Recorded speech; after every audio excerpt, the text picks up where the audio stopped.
And good evening, my lovely Lost Tales, and welcome back to the BlueBerryRose Respite for my especially wicked and wonderful Wednesday stream. How are you all doing, my lovelies? Welcome to my unbirthday stream. It is my 35th birthday on Saturday, so we're celebrating by returning to First Bite, a very...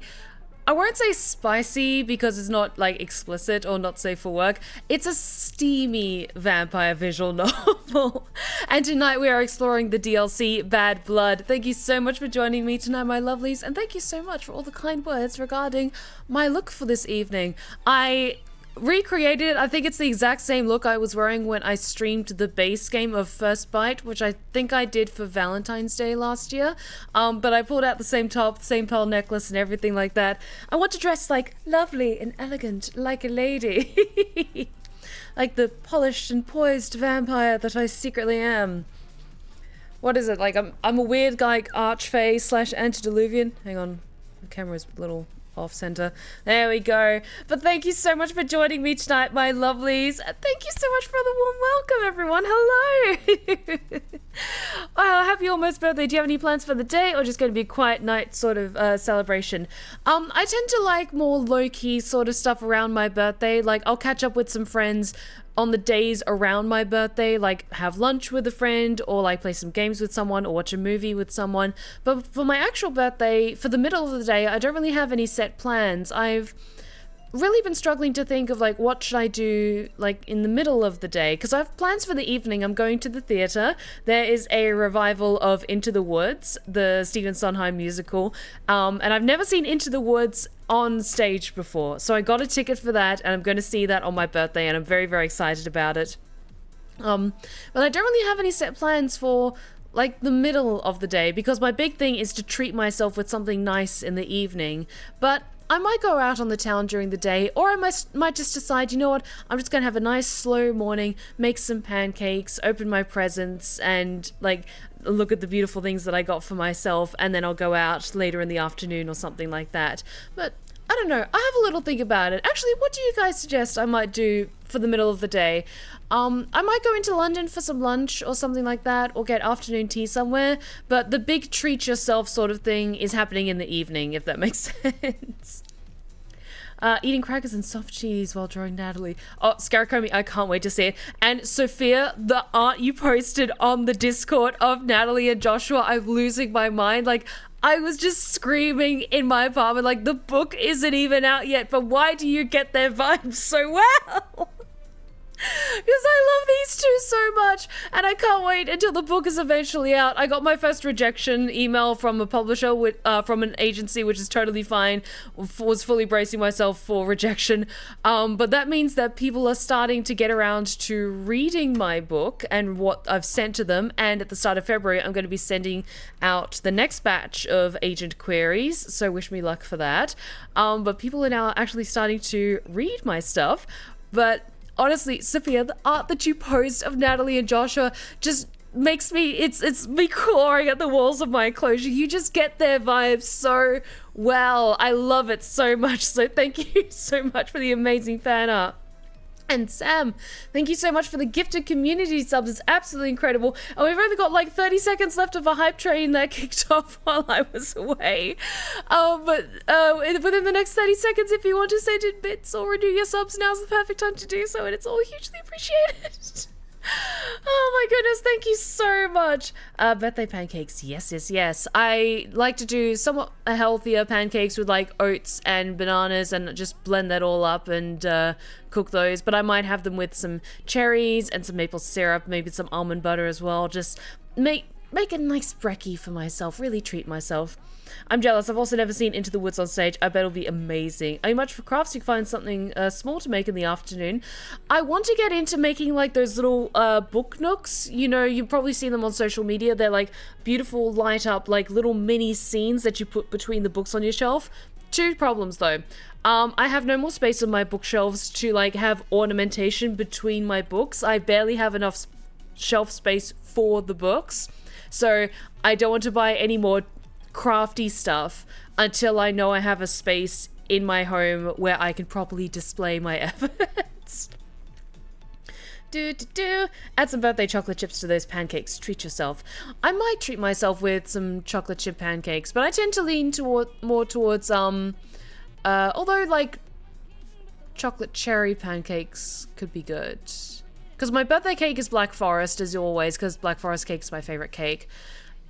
Maybe I could do like Black Forest pancakes as well. No, I think that's maybe a bit too much for me, because I'm probably going to have a nice slice of cake in the morning with my coffee.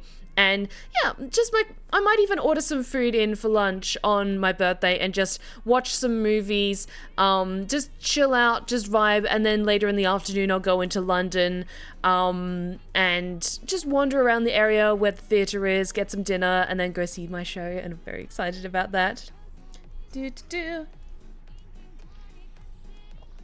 Those look cool. I got some floating shelves I could put my wall. I'm excited to fill them up with my rock collection. Ooh, yes, absolutely. Never be as talented as Sophia drawing them, but I'll try my best. I've got more anime-esque style. Honestly, like, so long as any art or especially fan art that you make of my stories and my characters, so long as it is made from the heart and whether like on a digital tablet or with your hand, never with AI, so long as it is made with heart and with passion, that means more to me than anything else. I mean that. It doesn't matter like how like technically like refined your creative skills are, so long as it was made with passion, that's what matters to me. Maple bacon pancakes. Oh, Lord Azul, now you're speaking my language. I don't yet have bacon on my shopping list, but I'm getting groceries delivered tomorrow. I think I could still adjust my while we're having this conversation, I'm just gonna add bacon to my grocery order that's being delivered tomorrow. I've got cherries, I've got oat milk, nice yummy things, as well as boring things like dishwasher capsules and stuff like that. But I'm gonna add bacon to the list because now I want bacon and pancakes because it's my birthday and I can do what I want. I'm so sorry about taking care of this while I'm have you guys, but I can't edit this order when it gets past like 9:30 or something like that tonight. That's like the cutoff time for adding stuff to your order. Okay, yes, I've got bacon added to it. Okay. There we go. Continue to check out. I'm so sorry about this, guys, but just like suggesting the idea of bacon pancakes, because I've already got maple syrup as part of the order as well. Ooh, yes. I'm gonna go with that. Last check of everything. Yeah, that's all looking good to me. Bacon pancakes slaps! It's so good, and I haven't had bacon pancakes in a while. Oh, I've had maple bacon donuts. They are so good. I'm not sure if it was like bacon in the donut, but I think it was just like some bacon crispy bits on top of like a maple. I can't remember what the name of the donut is, but it was like specifically like a maple, like a Boston cream, but with maple icing or something like that, and it was really good.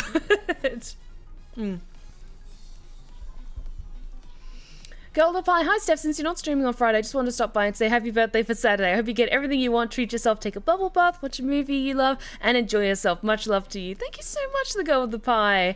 Oh, you're so sweet, thank you. Thank you so much for all the amazing birthday wishes, everyone. Oh, Mim, thank you so much for the 100 bits. Early birthday wishes. Thank you so much, Mim. I really appreciate it. Thank you so much for the bits. Can we hear some commotion for the dress and the hair? Like, look at her. It feels so fabulous. It feels so elegant. There's something about like a classic red lip and like a string of pearls that just for me feels right. I don't often wear pearls as jewelry. This is one of the only pieces of pearl jewelry that I have. But I really like pearls. I want to start wearing more of them. I feel very fancy. I feel very fancy in my very elegant outfit. Because I'm a lady and I like to dress elegant and sophisticated while I'm flirting with very horny vampires. Alrighty, so are you guys ready to jump on into First Bite Bad Blood? Now, with First Bite, there are many ways to die in this game by rushing into things or picking the wrong option in the dialogue. And absolutely, these vampires will sink their teeth into you and tear you to pieces, and not in the way that you hope they will. But when we were playing it, we were romanced by Ilyas, who is the he's the himbo vampire of the trio. All of them are hot, all of them are gorgeous, and essentially the premise of Bad Blood, the DLC, is, okay, everything was fine, everything went great at the end of the first game with First Bite, but now there are consequences for turning you into a vampire. Okay. Okay, off topic, just thought about it now. You give very Lauma vibes from Genshin. Okay, I need to Google who that is because I haven't played Genshin Impact in a while. 1 second. I need to Google in case, so I know how to feel about that. Lauma. 1 second. Oh yeah, I could see that. I could kind of see that. I get that. Like, kind of ethereal sort of vibes. Ethereal and elegant sort of vibes.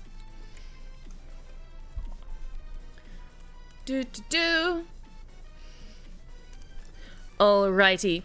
So we are streaming, we're recording, we're doing all the things I should be doing. Let us jump over to the game screen. Also, this was the game... Check out my abs, guys. This was the game that inspired me to make a very special stream. A very special screen that would pop up if things got a little bit too hot and heavy. So let's just test that that works. There we go. So... I jumped in and I tested like the first 5 or so minutes of this game, and one of the dialogue options that comes up early in the game was indicated with like a little heart beside it. And when you're jumping into this DLC, you can specify whether or not your relationship with your vampire maker was sexual or not, which I think is wonderful. It's great that they included that, even though the baseline of the game is that it is quite steamy. Not everyone feels comfortable with more sexually suggestive dialogue in like visual novels, and that is absolutely fair, that's valid. But I did jump in and I clicked one of the spicier options for the dialogue tree, and I'll tell you what, it was quite explicit. So I'm not gonna lie, I want to err on the side of caution and also then leave some stuff for you guys to check out, because I always want to leave enough open to the imagination with games like this, especially independent games like this, to encourage you to go out and support these games. Like, if you liked watching me play this game, but you want to see what the other paths with the other characters are like, then go out and check out this game for yourself, and then you can explore like the spicier dialogue options. So just saying here and now, even though the game as a baseline is quite steamy, I'm not going to pick the spiciest dialogue options, just because I don't want to get my channel in trouble with using like heavily explicit sexual language, if that makes sense. I just want to safeguard my channel and make sure that everyone's having a good time, because not all viewers are comfortable having that level of like engaging with that kind of energy, if that makes sense. Even myself, like, I'm not hugely on board, like, as someone who's on the asexual spectrum, especially in like a public sort of setting, because we are playing this game together, guys. I'm literally doing this in front of an audience. I do get a little bit like, I do blush a little bit at some of the lines in this game, but I'm not going to intentionally pick the spicier dialogue options just because I don't want to get my channel in trouble. I don't want to make any of you guys uncomfortable, and it's also just for my own comfort levels as well. So I just wanted to let you guys know in advance so that you're not disappointed by me not ticking or clicking those specific options. I'll leave that for you guys to have fun with. But I mean, like, this is Ilyas, our creator, whose like face I'm currently covering up, but my god, my abs are gorgeous. That's what got you to make that screen. It was this game, because I wasn't sure how spicy things were going to be with some of like the CG screens. So with visual novels, typically with certain milestones in the relationship between you, the player, and the character, sometimes you'll unlock like special art of the characters, of like that encapsulate a particular like heated moment, so I wasn't sure how explicit the visuals got. So that's why I made the screen, in case things got a little too hot, and then I could just quickly jump over to that screen and continue the rest of the story without actually bringing up the graphic imagery on screen. Just to make sure that everyone was still having a good time and I wasn't going to get my channel taken down. But I have a big old tankard of water tonight. But Laurel, is absolutely gorgeous. Like, Laurel is our beloved they, them vampire bestie, and I love them. And Valeria is the female vampire. So we've got Laurel, Valeria, and Ilyas. So let's jump in, guys.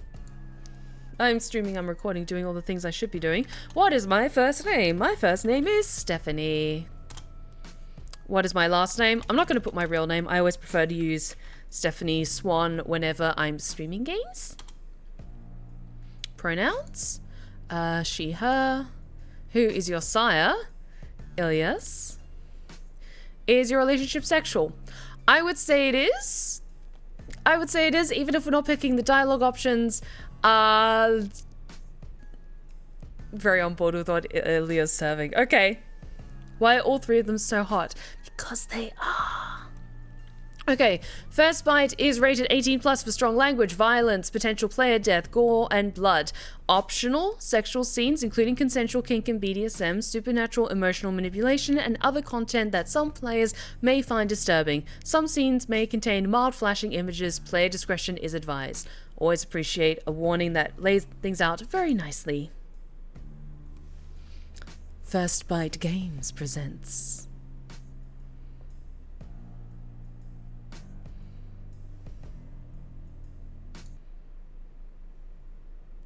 Part 1. Summoned. Torpedo-sized dicks, look inside! Darkness surrounds me, suffocating me. Clutching at my throat, I steady my breath, but I cough at the stench of pungent linen atop wet rot. I flail, attempting to dissipate the restraining sights and smells, but nothing rids me of this living nightmare. Then my ears sting, penetrated by deafening church bells, a low and abyssal tinabulation. I think that's right. Hush. A raspy, hissing voice commands, and there is silence, a quiet that brings you to beg. All at once, multiple muffled words that I can't quite make out, tinged with desperation. A spotlight appears from above me, blinding. I try to blink the brightness away. Stephanie. My words are a cancer in my throat, preventing me from speaking. You are hereby sentenced to vampire death. As my vision slowly returns, my head feels fuzzy, like someone just removed my most treasured memory. My fingers tingle, like blood trickling back to my extremities, except it's not how my blood works anymore. The muscles in my throat relax to a point where I could scream if necessary. Well, what do you have to say for yourself? What the actual fuck? 2 days ago! Let's save. Fuck! My eyes jolt open and I'm back in the house on Dead End Drive. My house. Even though it's true, it still feels weird to call it home. I hold my head in my hands as I try to calm my emotions. It was only a nightmare. But vampire nightmares are like fever dreams after doing mushrooms. Very intense and startlingly real. If my heart still worked, it would be beating right out of my chest. I dreamt about the before times when I was a dull, boring human working back at the coffee shop. There was an endless line of Karens demanding extra grande 17-pump pumpkin spice decaf macchiato, or whatever the fuck those monsters order. I roll over, basking in the feeling of being awake and not sweating behind the counter of some overpriced coffee shop. I'm currently flitting between their 3 rooms, napping wherever the wind takes me, which is mostly Valeria's room because she's the one with the expensive sheets. To quote the vampire herself, coffins are so 1469. They all agree that I could take any unoccupied room, so we're in the process of cleaning out the attic, but honestly, I'm currently quite content sharing. Zortalop, thank you so much for the follow. Welcome to the BlueBerryRose Respite. Enjoy your time with us. We are playing First Bite, Bad Blood, which is the DLC for the First Bite visual novel. Take a seat, enjoy. If you prefer to lurk, that's totally fine as well. But welcome, thank you for the follow. Apart from when I wake up to one of Ilyas' socks stuck to my face. But that's another issue altogether. Fingers, how's it going? Welcome back, sweetie. Suddenly, thanks to my heightened hearing, the sound of rapidly approaching footsteps pounds in my ears, and then the door is flying open, almost splintering as it hits the wall. In the distance, Valeria curses. For shit's sake, Ilyas! I missed you. God, he's fine. And there he is, the valiant warrior himself, standing in his underwear and clutching an overpriced replica of the Master Sword that none of us have the heart to tell him isn't actually a powerful ancient relic. I heard you screaming, so I came immediately. I love you. Ilyas slices the sword through the air, his eyes darting around the room as he looks for my non-existent attacker.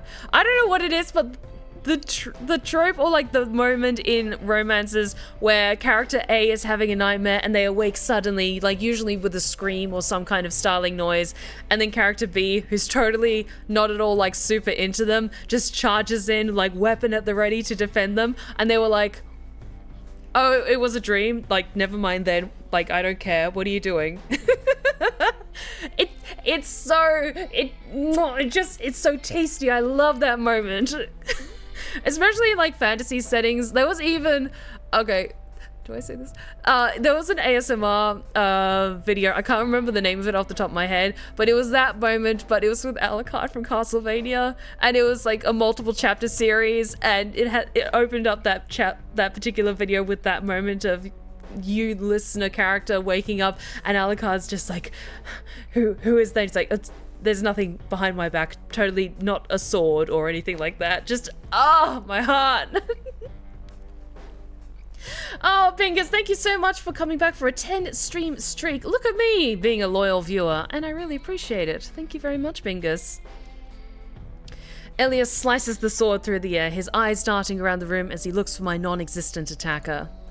I'm tempted to let him continue for a few minutes, just so I can appreciate the show. His form is flawed, I know what I'm about. Sorry, his form is flawless, I know what I'm about.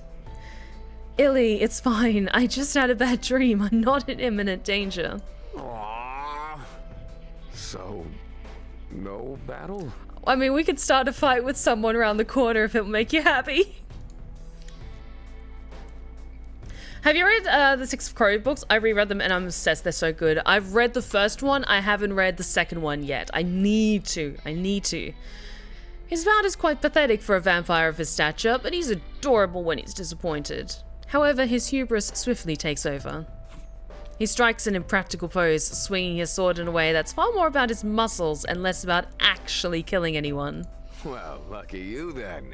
You get to wake up to all this for no reason. Thank you. Can you believe it? Other people get woken up by their cats, their dumb roommates. But you get a front row seat. And I'm lucky to be here. To the Ilyas show? Duh.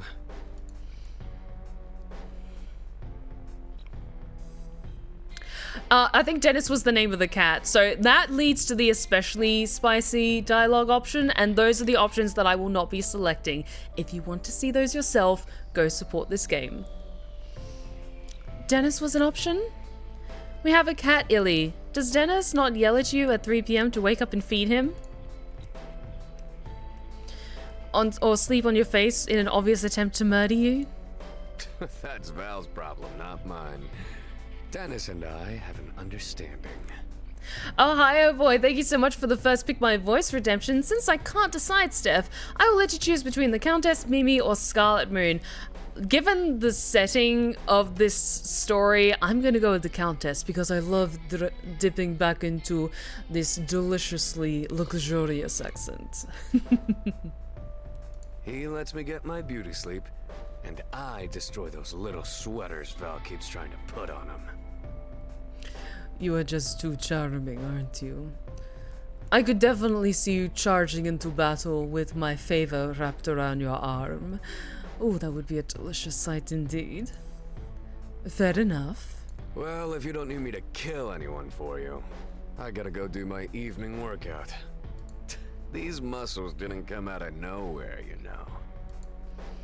I know I haven't been a vampire that long, but I'm pretty sure his body is stuck the way it is. I'll let him have this one, though. Ilyas turns to leave and grabs the door handle. I hate to say goodbye, but I love to watch him leave. Except when he slams it closed, Val's door finally gives to the beastly force and shatters into a million pieces. That'll be replacement number 9 since I've lived here. I'm awake now, so there's no point in not getting my night started. I grab my plush bathrobe and wander down to the living room. I've never been one for roommates personally, but I can understand the appeal about living with someone as fabulous as these three. I can't believe it's been 6 months since I died, came back as a hotter, stronger, slightly more sophisticated creature of the night, and I've literally never been happier. Being dead kind of rules. It very much does. Apart from the uncontrollable, all-consuming thirst for blood. It's an inconvenience at the start, but after a while you learn to live with it. Speaking of blood, Laurel always warms up some leftovers from when we first rise. I wandered into the kitchen to pour myself a hot cup of blood into my tacky mug that says, "This isn't coffee." As the blood hits my lips, my whole body feels intoxicatingly warm. I shudder in response as it settles in my stomach, that lingering desire of needing to tear someone's throat out dissipating. For now. With a newly focused mind, I slip into my new evening routine. First things first, it's email time. I take a seat at the computer and boot it up. I have no idea what they're talking about. I have no idea what computer even means. I communicate via sending ravens or other, creatures of the night familiars to send messages across long distances. Before I arrived, Valeria, Laurel, and Ilyas were all using the same outdated PC with Portal XP installed on it. After they gave me access to their shared email and social media accounts, I just switched my computer with theirs. I don't think they even noticed. Exactly! When you want to get someone's attention, you send 400 ravens until eventually they'll send 1 or 2 back. Listen, I don't mean to be rude, but when I was close with the Vampire King, there was a period where we were fighting because, I don't know, I accidentally burned the village down that he was quite fond of. It wasn't my issue. It was, objectively, it was better. It was served to get a purpose as a pile of ashes. And I kept sending ravens to explain my reasoning for burning the village down, but he kept not replying. It was so bloody rude. How dare he ignore all of this? I couldn't unlive with such a barbaric, antiquated piece of technology. Now, let's see what I've missed.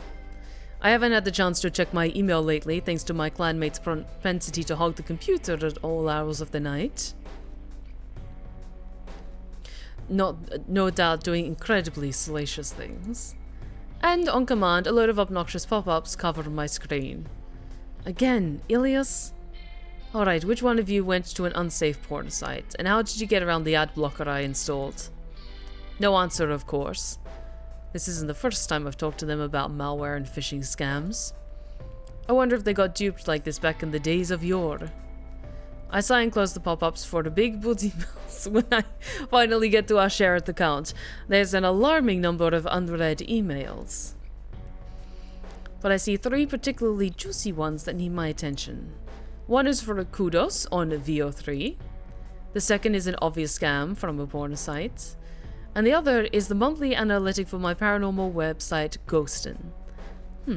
Also tempting, but which one do I want to open first?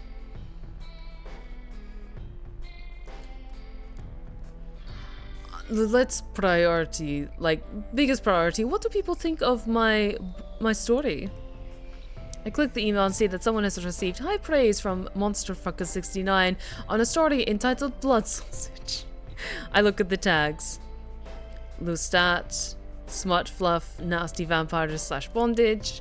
I take a deep breath and read the attached comment out loud. I really love how you didn't erase Lustat's nastiness. I love me a nasty, evil man. Please add more bondage next time. Can't wait to read more. Looking at the summary, I discover that 2 people wrote this. The handles Dracula's wife and Cat's Cradle, quickly pointing to Val and Laurel. Oh, salacious. Do these 3 write fanfiction about other vampires? Oh, naughty, naughty. But I say with that, we come to the end of that Pick My Voice. Thank you so much for requesting either Mimi, Scarlet, or the Countess. I went with the Countess. Thank you so much for requesting my poison of choice, a higher boy. I decide to peruse the goods. It's what they would want. Oh, this is filth. Lestat curls his finger around Louis's throat, testing the pressure. He does it again, the pulsing tightness, nothing lethal, and Louis presses into it, eyes rolling back in his skull, a noise of bliss falling from his slack mouth. Lestat, Louis says, this is the final time I'll let you fuck me. Lestat scoffs, rolling his hips, effectively shutting Louis up. You said that last time. What follows is some of the nastiest smut I've read in a long time, and I find myself consuming the whole thing in one sitting. I have a feeling this is their idea of foreplay. No wonder they locked themselves in Laurel's room last night. Damn, I need to ask them for some tips. After sitting and processing what I just digested for a little while, I move on to decidedly more important emails. As I'm deleting the several hundred promotional emails from all the various places Valeria has bought overpriced fashion online, my eyes catch something intriguing. Final notice? From thevampirecouncil.com? This could be important, but it's so hard to tell sometimes. I continue scrolling. Bill notification, bill due notification, the Vampire Council would like your feedback, action required, update from the council about changes to your non-registered progeny, please read. And the list goes on. And for months. Exactly 6 months.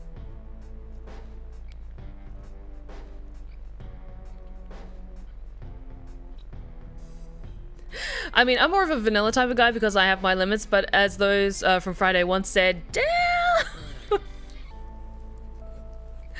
Absolutely.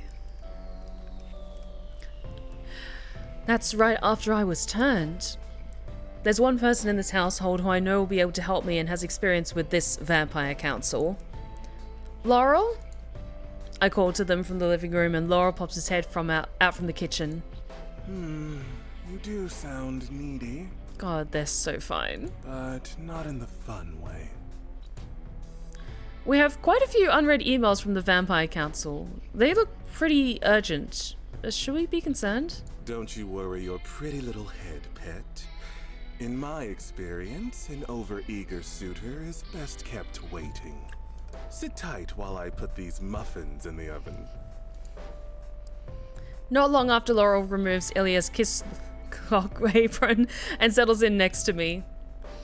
I sit back and watch their eyes glaze over as they read the seemingly endless horde of notices. I'm so lucky to have such wise and also fucking hot vampires to help this baby bird learn how to fly. Laurel's intelligence, Valeria's grace, Ilyas' strength. And then there's me, Stephanie, with my... well... I'm stronger, my senses are sharper, and I'm marginally hotter, but I still haven't developed any of those much desired special abilities that every baby vamp hopes for. I also fumble a lot, like a newborn deer learning to walk. I can't help but wonder what transcendental talents I'll gain, if any, and how long they'll take to surface. I have to lament later because I think that's the delivery for my brand new buff Mothman figurine. Gotta catch 'em all. I leave a dead-eyed Laurel as they continue to stare at the cryptic messages from the Vampire Council. Excitedly, I rush to the door and it creaks open. We really gotta WD-40 that shit. Oh, hello. Before me is a humanoid-shaped entity in a flowing, long black cloak, wrinkles and folds of cloth surrounding the dark void where their face should be. All they need is a scythe to complete the Reaper look. Can you die twice? Is this my day of reckoning? Without taking my eyes off the floating figure, I call out for my clanmates, feeling very much like a kid that opened the door to the tax inspector. Guys? No response. Typical. I hear a stale, wheezy breath from the being in front of me. I'm guessing you aren't here to deliver my Buff Mothman Series X figurine? Ignoring me, they pull a scroll from their robes, dust and particles flaking off it like dead skin as they slowly unroll it. Stephanie Swan! That's me! They hold out the document, silently waiting for me to take it. Laurel suddenly leaps up from the computer, furniture clattering to the ground as they zoom towards me at inhuman speed. Close the fucking door! But it's too late to heed Laurel's cautionary words. My fingers are already wrapped around the scroll. Oh no. Oh no, what have I done? The world seems hazy around me as the Wraith transforms into something I've only seen in my nightmares. A mouthful of long, sharp canines, gums receded to the bone. I spot a pair of whited out, sunken pupils, all bloodshot, its stare suffocating as it lifts one of its spindly appendages and points a clawed finger at me. For extra dramatic effect, a clap of thunder rings out, lightning piercing the sky. God damn it, I have been served! Fuck! The shrill sound the creature emits gives me an instant migraine, and I instinctively cover my ears. I can feel and smell my own blood trickling from my eardrums, and I crumple to the ground. I feel Laurel's hands grabbing for my shoulders, and then... You've been summoned. Oh, great. And in a puff of smoke, it's gone, leaving only a cadaverine smell behind. With me incapacitated, gagging from the smoke, Laurel slams the door closed, his back handing hard against the wood like he's trying to prevent anything else from coming in. God, they're all so fine. Val and Ilyas appear in a flash, Ilyas once again clutching that damn sword. What the shit was that? Ilyas drops the sword and reaches for me, hoisting me upright. Valeria huffs and dusts off my shoulders with feigned annoyance, but her gaze is pointedly concerned. I second that question. What the fuck? That was one of the foulest creatures to walk this earth. A process server. Disgusting! Valeria and Ilyas both grab each other and huddle close, gasping dramatically.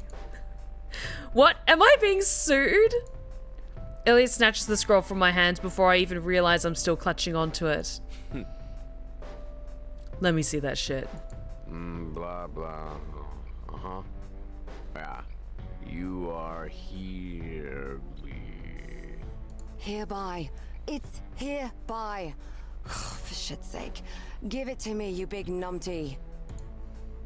Valeria snatches it from Ilyas with a deep, exasperated sigh. You are hereby summoned to the Vampire Court of West Coast, Best Coast. Does it actually? Yeah. Oh god, I'm in so much trouble. I didn't do anything wrong though! The poor parchment quality alone would be crime enough, without having to suffer Seal Keeper Marlena's gauche editorial sensibilities. Anyway, to an official administrative hearing for violations of Section 420 of the Vampire Revised Statutes of Oregon. Blah blah. Should you ignore this summons, you will be terminated, and your sires will face a fine of... Of what? If I'm not mistaken, Valeria gets even paler. a frankly fucking obscene amount of money. Hang on, can we back up a second to the part where it said terminated? As in, killed? And we'll be fucking broke. It's comforting to see that's where your priorities are, Valeria. Gee, thanks. Part 1, beneath me. I'm pretty sure it's pronounced Kuntz. Once the urgency of the situation settled in, Laurel instructed us to bundle up into our finest winter wear and get our asses out the door stat. Okay, so why did that kind of give me... If you guys have watched the Batman animated series, there's an episode where the Joker is being sued for tax evasion, and it's one of the funniest moments in the whole series because, like, you've got Mark Hamill's Joker just, like, trying to, like, shred as much stuff as possible, and he's like, I will go fisticuffs with Batman and a bunch of other psychos every day, but the IRS? No, absolutely not. It is one of the funniest moments in the whole series. Just like, yes, the Joker will go, like, toe to toe with facing off with Batman and other villains and beating the snot out of each other until the sun rises, but he will not fuck around with the IRS. And here we stand in a rundown motel in the middle of bumfuck nowhere on the outskirts of town. Laurel uses the keycard that was provided along with the summons and opens the door to the musty motel room we were told to gather in. The four of us file inside and Laurel hits the light switch. As our eyes adjust to the light, we take a long look around. We all spread out, inspecting the surroundings for anything of interest.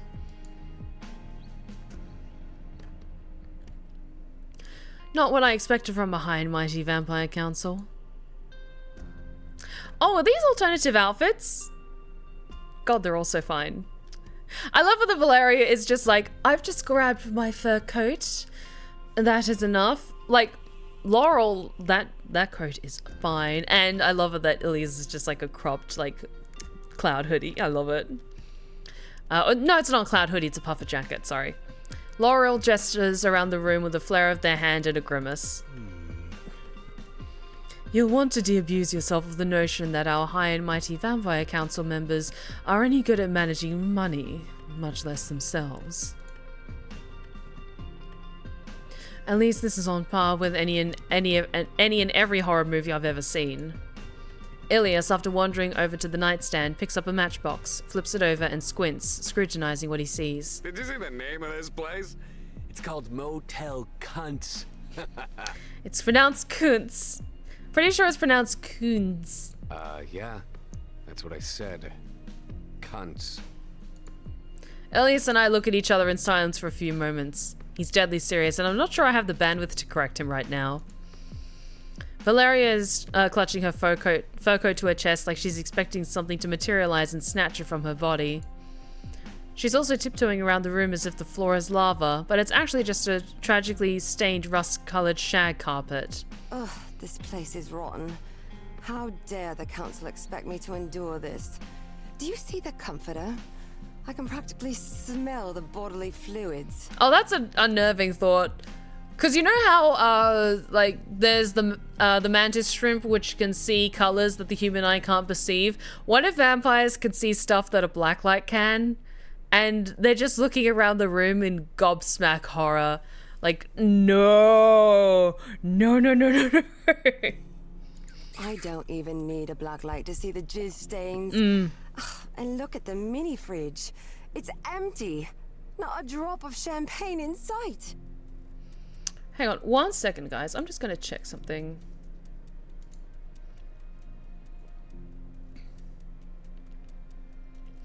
I'm just going to add, just for extra classification in regards to this stream, just because of the level of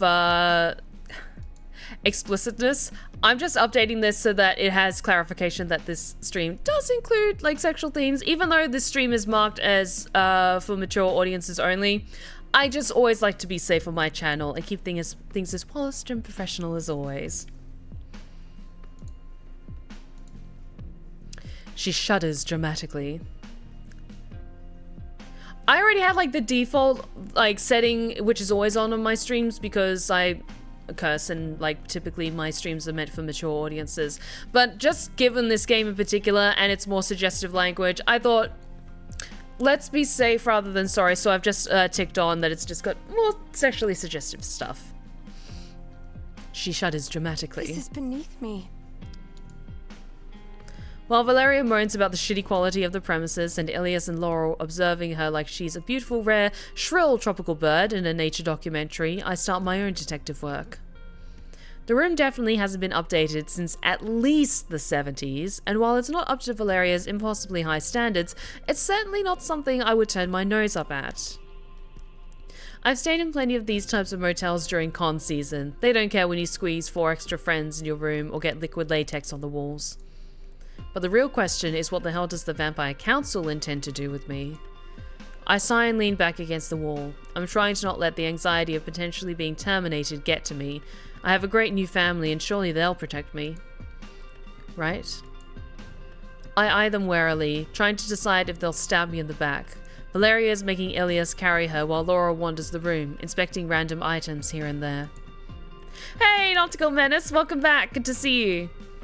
I sigh again, a little heavier, and lift my body off the wall. But I'm stuck? I try again, adding a little extra oomph and putting my vampire strength into it. Nothing. My shoulders feel like they're glued down. Guys? They ignore me. Cheap pillow stuffing flying everywhere when an impromptu pillow fight breaks out between Val and Illy.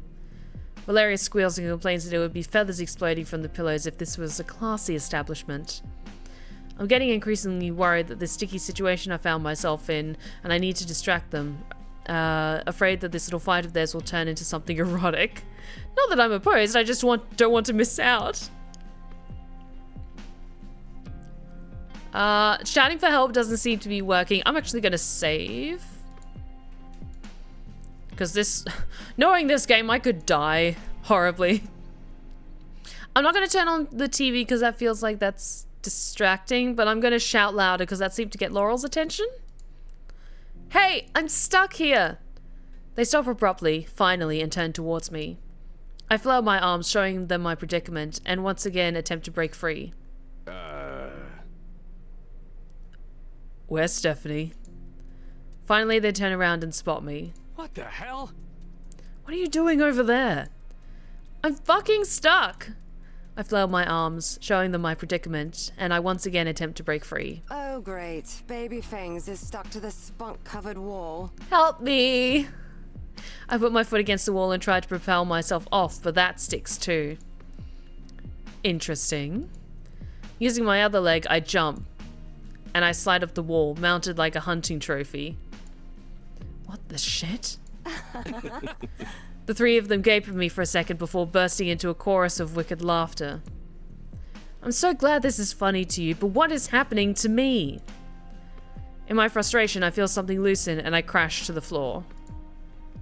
Laurel graciously offers me their hand and tugs me upright. I wonder if this is your ability manifesting, albeit in a peculiar way. Oh, can I walk on walls? I'm not gonna lie, that is one of the coolest of the vampire abilities, is like being able to just walk up walls and like hang from the ceiling like a bat. I've always found that especially cool. Seriously, what kind of shitty useless power is this? I mean, it's great if you're a cat burglar. Laurel lifts a brow. Move aside, Peter Parker. Apparently, it's her time to shine.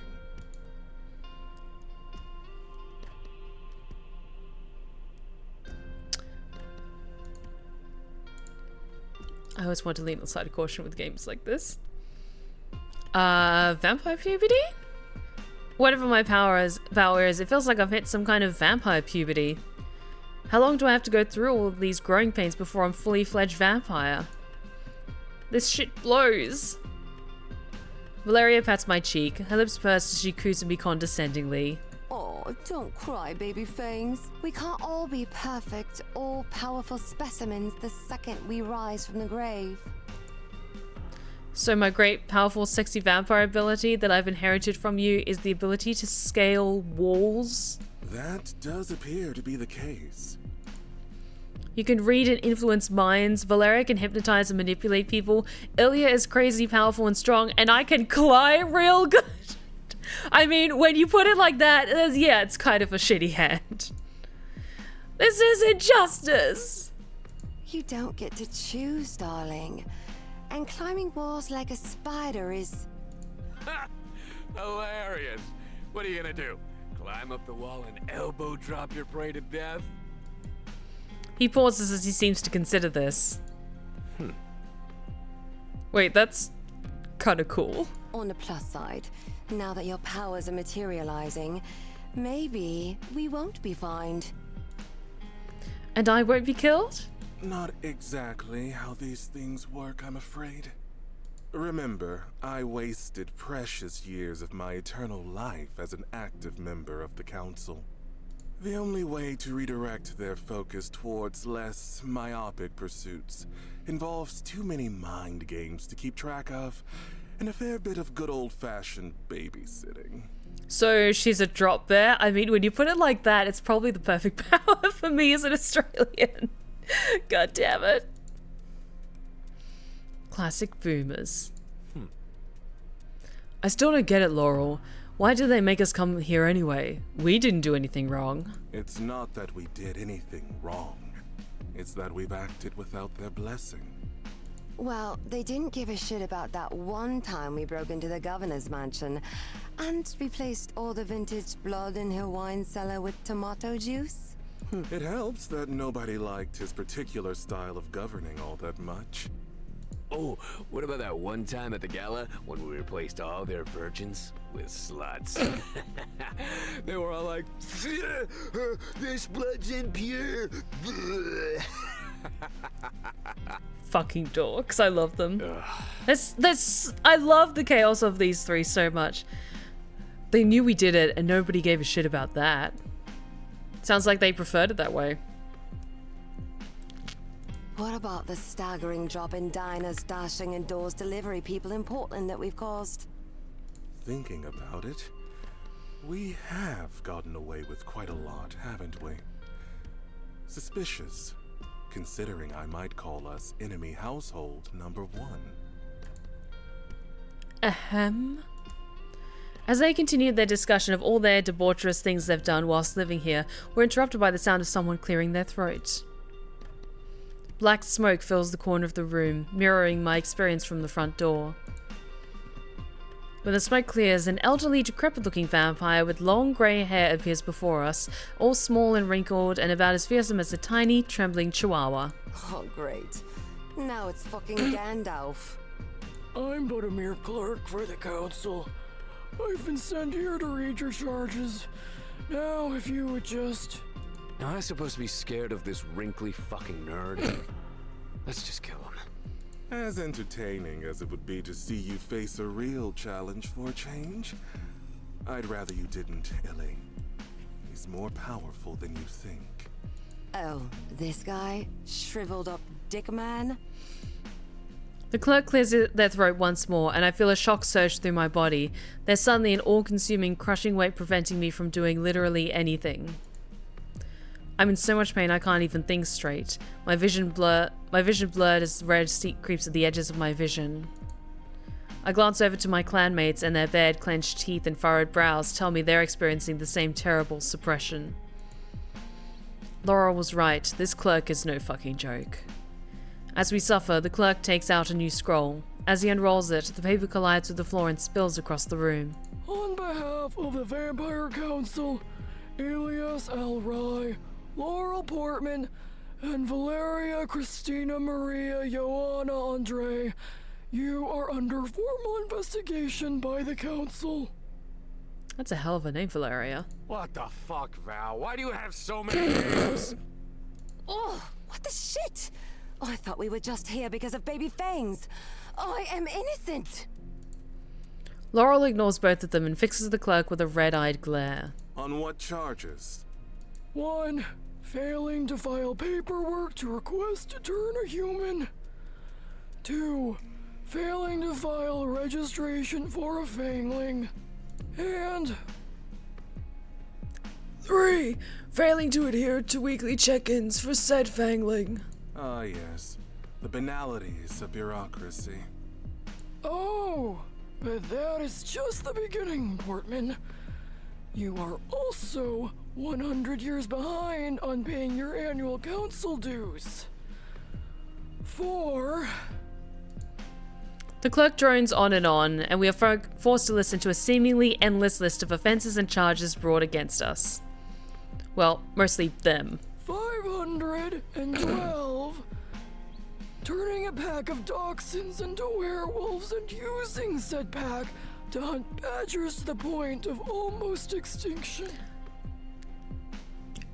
You know what? That is some Chaos Junkie shit that you would do in like a World of Darkness game, I'm not lying. I genuinely do not remember that one. Sounds delightful though. That's amazing. After what feels like forever, he's finally finished. He sighs and rolls up the scroll. And for these multitudinous offenses, Stephanie, you are hereby sentenced to the final death. No, I want to live. Don't turn me into a hat. Ah! Do any of you have anything to say for yourselves? I probably deserve this.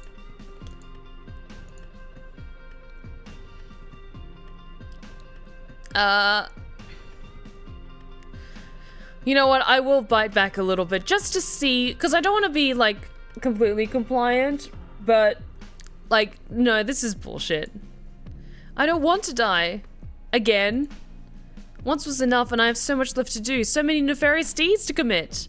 I refuse to perish in this tacky, questionable motel room. If I'm going out, I'm doing it in a blaze of sexy glory. This is bullshit.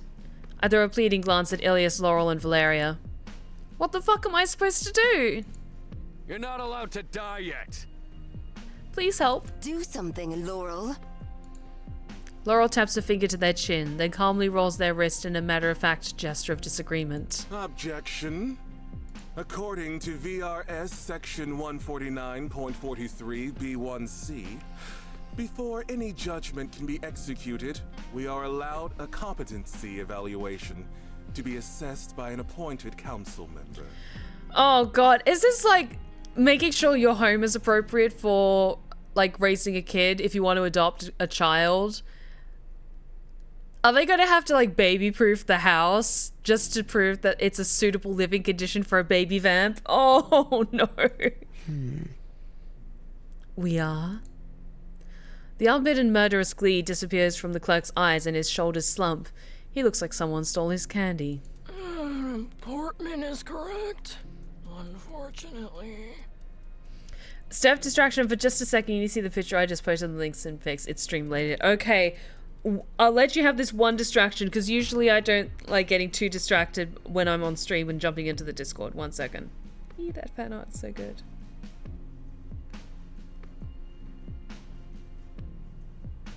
Oh!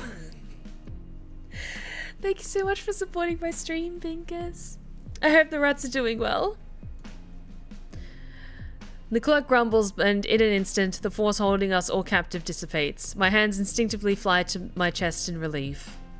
We are all immediately huddled together out of instinct, and Ilyas places himself in front of us, hands on his hips, an impenetrable wall. Laurel, have I ever told you that I love your sexy, sexy brain? Hell yeah. Hell yeah, Laurel. No one fucks with Stephanie but us. Laurel, I owe you 1. Or 10. I'll collect when the time is right. But what does all this mean? I need to know if I'm in the clear or if the angel of death still looms over my head. The council will appoint one of our members to serve as an unbiased evaluator and advocate for your fangling, or a guardian ad vitam. The guardian will make a home visit to conduct a full walkthrough of the living quarters of the fangling. The fangling will also need to submit to a series of tests issued by the appointed council member. Our prime objective is to determine if you've had adequate training from your sire and clanmates and can function as a member of society without drawing attention to our kind. The guardian ad vitam will report back to the council with their results. If you fail the mandatory assessment, the fangling will die. Thanks. But if you pass and pay the appropriate amount in fines, the fangling can live. Artie is clearly a fan of the game, or you, but they've just been chilling watching. That's so cute. Oh, one of your rats loves my streams. Thank you. Why are they called a guardian if they're gonna kill Stephanie? As your unregistered Fangling is not legally recognized as a vampire, they cannot make decisions for themselves. The Guardian's role is to ensure that the best decision for your Fangling is reached, including a swift but painful death. That doesn't. Laurel clasps her hand on Ilyas's shoulder. In short, we appear to be fucked. Hey, it shouldn't be too hard, right? You've shown me so much. The three of them all avert their gazes, refusing to make eye contact with me. I was trying to be optimistic, but it's true they've done pretty shit job of showing me the ropes. I am Jon Snow. I know nothing. I sigh heavily. What other choice do we have? None. We agree to the assessment? Laurel glares at the clerk and offers a grave nod. We agree. All I can do is hope that they have a cunning plan. Part 1. Mommy, you made this ship disappear like a magician.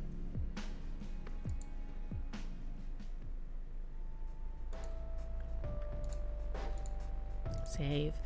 When we step inside the house, I can focus on nothing but the heavy pit of dread that seems to be making itself nice and comfy in my gut. Laurel, Valeria, and Ilyas shed their coats and settle in the living room, still looking pretty unbothered about the whole me possibly being unalived, but in a more permanent way thing.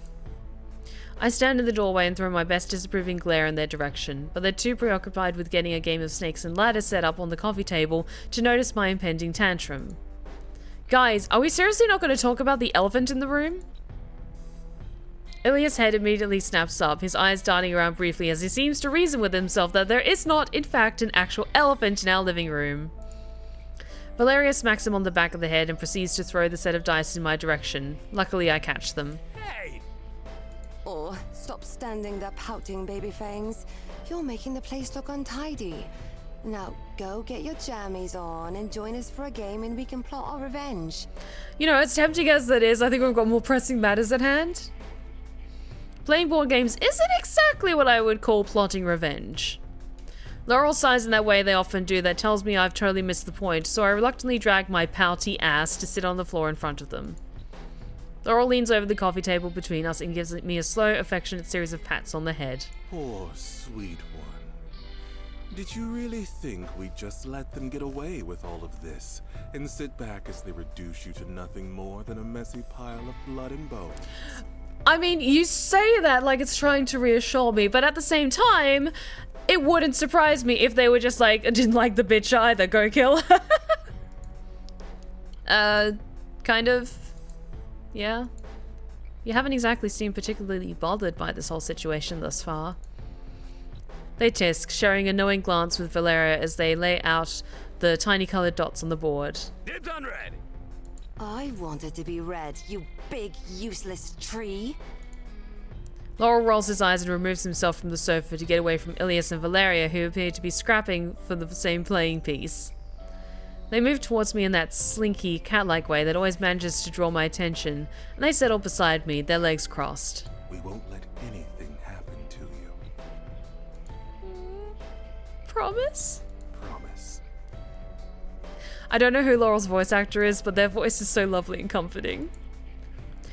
Their voice is like velvet, all smooth and quick to soothe any worries that swell in my overactive brain. My anxiety dips, but just a little.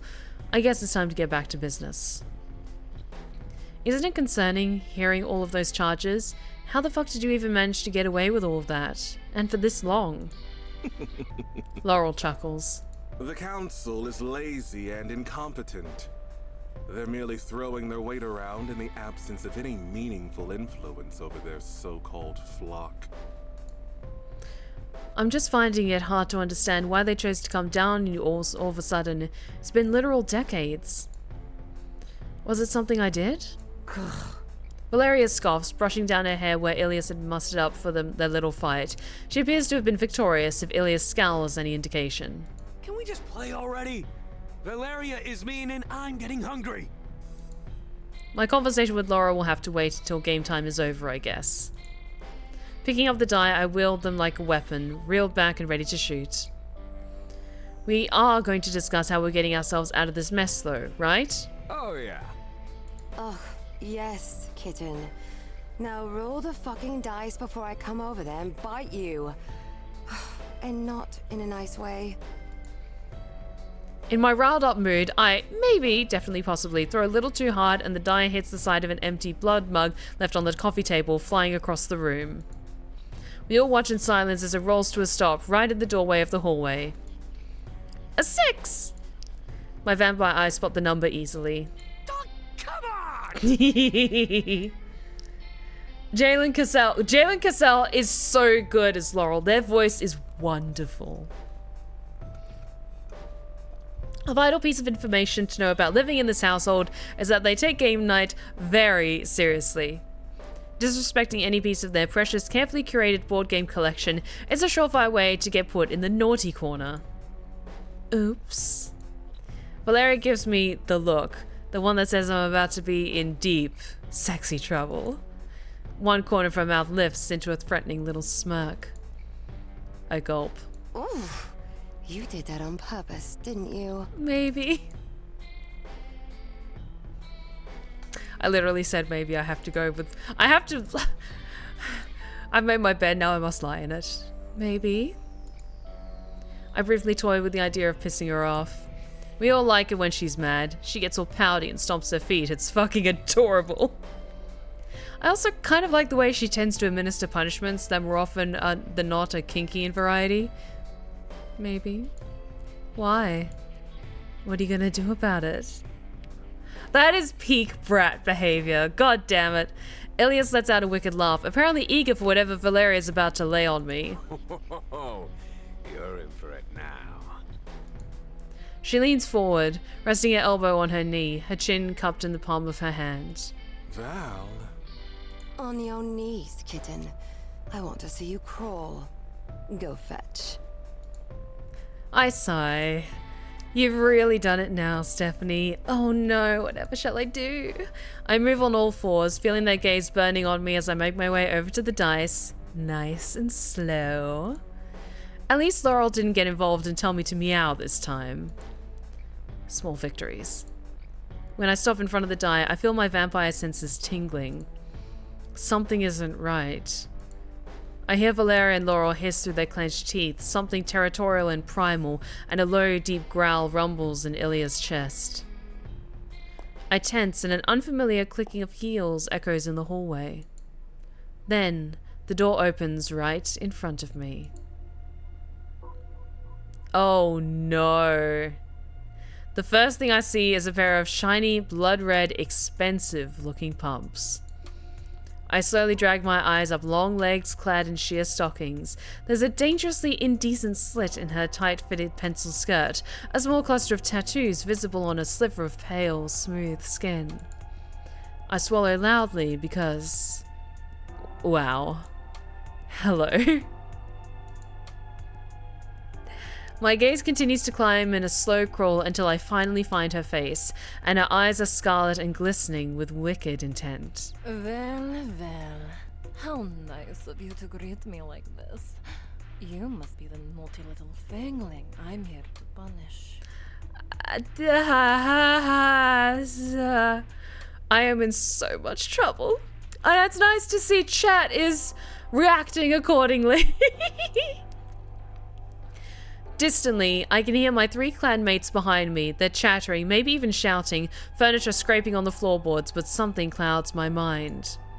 The sensation is like being pulled apart at the seams and coming undone. A choir sings in my head, louder, louder, like every nerve in my body has been set alight.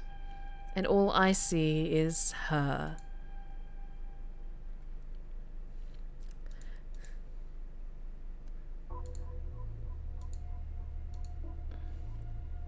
I'm not gonna say mommy.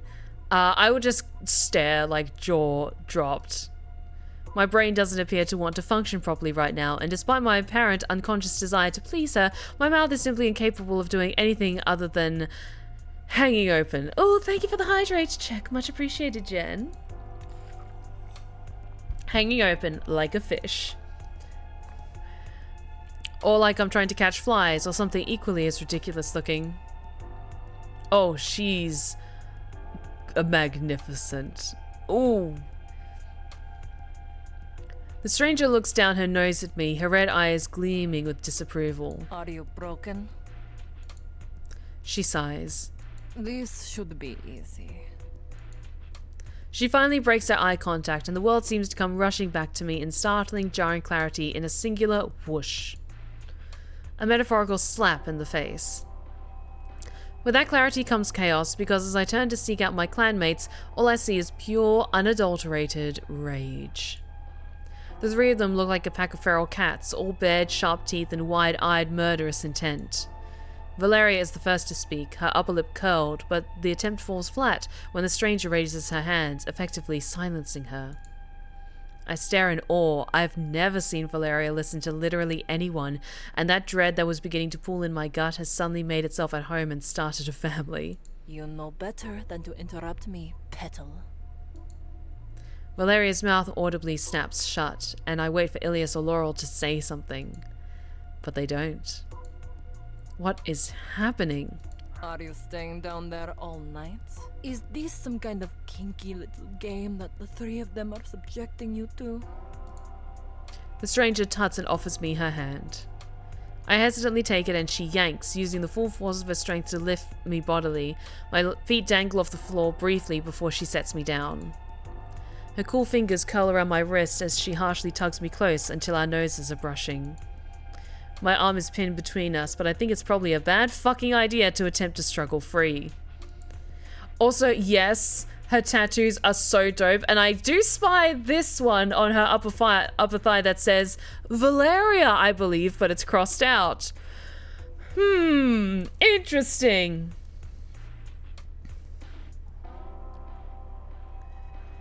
I kind of want to know if you said, who the fuck are you, and she just insta-killed you. That makes me feel like she would have absolutely insta-killed me. Hang on, I think I missed that previous one.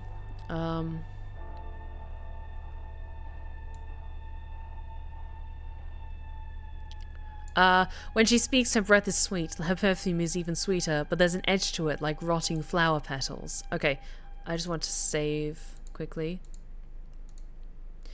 Roseblood through an expression to meet you. I might not know much, but I do know that she's lying. I would advise that you remove your hands from her if you want to keep them attached to your body.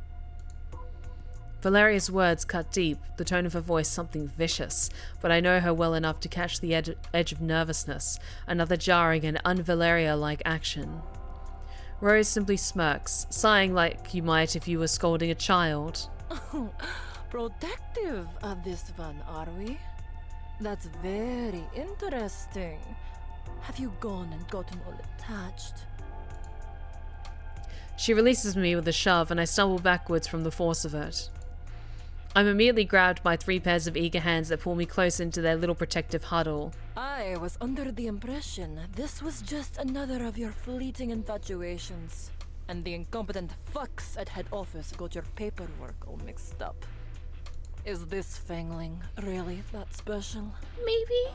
I hope so. The way she's talking to them seems far too familiar for some random smoking hot council auditor. Hang on. You know her? No is such a strong word. You know what? I feel like I'm quite dressed appropriately for the occasion, considering my look and the vibes. Yeah, we fucked. A lot. On every surface and every position. What the fuck are you doing working for the council of all places? I thought you hated structure and politics. I find myself staring, still weirdly transfixed by both her beauty and her general alluring aura. Oh, we have emote-only chat for a hot minute. Let's switch that on for the next 5 minutes or so, shall we? Have fun, guys. I take advantage of the four of them bickering. I've grown adept at drowning out any white noise, and I let myself take her in properly. Then I notice the tattoo. Elegant cursive letters, underlined by the sharp dip of her collarbone. The second word is almost completely obscured by the collar of her shirt. Pussy, Hustler? It might be Hustler. I think it's Hustler, but I'm going to save because I'm nervous. Pussy Hustler? The room falls silent, and I quickly realize that I said that out loud. No! Whoops. Excuse me? Nothing? Ilyas snickers. Sorry, it's just your tattoo. It's nice. I was just trying to figure out what it says. And you thought that it read Pussy Hustler? Maybe. Laurel scoffs. Seems fitting to me. Imagine having to hustle for pussy. Could never be me. Clearly it says pussy humongous. Because it's gotta fit all that dick. God damn it, Ilyas! He pops out his huge chest, looking way too pleased with himself as Rose looks on in horror. Then he makes a lewd chopping gesture towards his crotch. I remember you taking it like a real champ. You made that shit disappear like a magician. Rose opens her mouth to respond, but Valeria beats her to it. So, does that mean you're saying I have a huge pussy? Is that what you're implying, Illy? The big idiot nods once. Oh yeah, the hugest. It's like the Grand Canyon in there. Ilyas, I would shut your fucking mouth right now. Laurel catches my gaze, both of us staring at each other in disbelief, our eyes wide. Start running. The small, suddenly murderous vampire rounds on Ilyas, her fists clenched so tightly that I think she might draw blood. Chill out, Val. It's a compliment. A compliment? She takes another step forward, somehow managing to make herself look huge despite the fact that she's squaring up to a man almost twice her size. Laurel seems to sense that I'm on the verge of attempting to defuse the situation and curls his fingers around my upper arm, tugging me back until I'm pressed flush against his chest. Their lips brush my ear, their voice low and sultry. Careful, baby fangs. I want to see how this plays out. But Rose... Is also invested. They take hold of my chin and gently turn my head so that I'm looking at the auditor, and sure enough, she's staring at the soon-to-be scrapping pair. Her expression is... lusty. Lips parted, eyes hooded. Curious and curiouser. I used to be amused at some of the world's greatest poets, and you telling me that my pussy being as cavernous as the Grand fucking Canyon is a compliment? Ilyas suddenly seems to realize just how monumentally he's fucked up, so he does the one thing that all of us know will appease her without fail. Valeria, love of my life. The most beautiful, violent, brilliant creature I've ever seen. Owner of the world's second most perfect pair of tits after mine. What I meant was... A simple, if not a little over-exaggerated ego stroke. He reaches out, sliding a huge hand over her tiny waist like some hero on the cover of one of those classic smutty novels. No one takes a dick like you, baby. Oh, poetry. As complex as Valeria likes to think she is actually no better than him.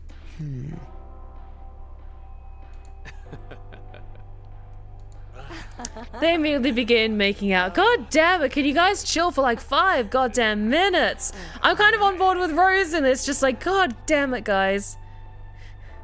Lewdly. Laurel, they're going to fuck right in front of the auditor who decides if I live or die. Stop them! Laurel merely sighs. It might go in your favor if I know Rose. What? Enough! Ilyas and Valeria fly apart, looking both shocked, mildly annoyed, and highly aroused. Rose scoffs and walks forward, her hips swaying in an exaggerated manner as she crosses the room to join us. Then she smirks, fixing a gaze upon me and tilting her head. Her movements are distinctly feline, like a lioness sizing up her prey or something equally as terrifying. You wanted to know what this says? She maintains eye contact, trailing an elegant red polish-tipped finger over the cut of her collarbone to trace the text. She tugs her crisp collar aside to reveal the rest of the tattoo. It reads, Pussy Hunter. Rose giggles. You know, all of us do silly things when we're young, dumb, and full of blood. And eating a lot of pussy. Fucking hell.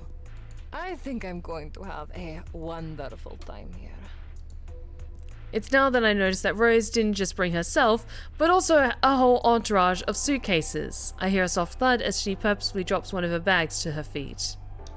She produces a clipboard and a pen, and she clicks the nib in and out a few times, the noise grating. I'll be here for the next 4 days to watch your every move. On the 4th day, I'll make my final assessment and either deem you a fit member of society or fit for the stick. Rose then looks around the room in thinly veiled disgust. Now, who's going to show me to my chamber so I can get settled in before I ruin your lives? The 4 of us stare at her blankly. I can almost imagine there being a cartoonish sound of us blinking loudly as she awaits our response. Ilyas clears his throat and takes one for the team. There's a nasty mattress in the loft or whatever. Rose sighs, and I have a feeling she's regretting all of the decisions in life that brought her here. Oh, gods above and below, help me. But with that, we come to the end of the emote-only chat, so let's switch that back on. I will say, I don't remember this game being quite so lewd, but I mean, in terms of language. But you know what? So long as we're all having fun, that's what matters. As the sun threatens to rise, I find myself sitting alone in the lounge, pondering the events of the evening. How did I get here? 1 minute I'm living a perfectly happy, stress and drama-free immortal life with my 3 super hot housemates, and then the next... Well, the next is apparently me facing a potentially imminent demise if I fail the series of tests Rose has set for me. After Ilyas graciously escorted her to the leaky attic and got her acquainted with the questionable mattress, she waltzed back downstairs to brief us. We probably should have saved the mattress introduction for after. I think it made her meaner. Rose is going to spend the next few days assessing us, observing every little interaction, and deciding if Illy, Val, and Laurel are responsible enough companions for a fangling like me. Safe to say, I'm shitting it. They vow to spend time to bestow their great and varied knowledge upon me in the hopes that it'll impress Rose and also give me some much-needed insight on how to be a respectful member of vampire society. Rose was highly amused by this bold statement. I get the impression she knows enough about them that she's expecting them to fail horribly. I also get the impression she's going to find a certain amount of pleasure in cutting my head off, or whatever other forms of murder she favors. Maybe a stiletto to the heart. At least it would be a relatively fashionable way to go. I groan. I guess I should at least try and get some rest before my pseudo training starts tomorrow.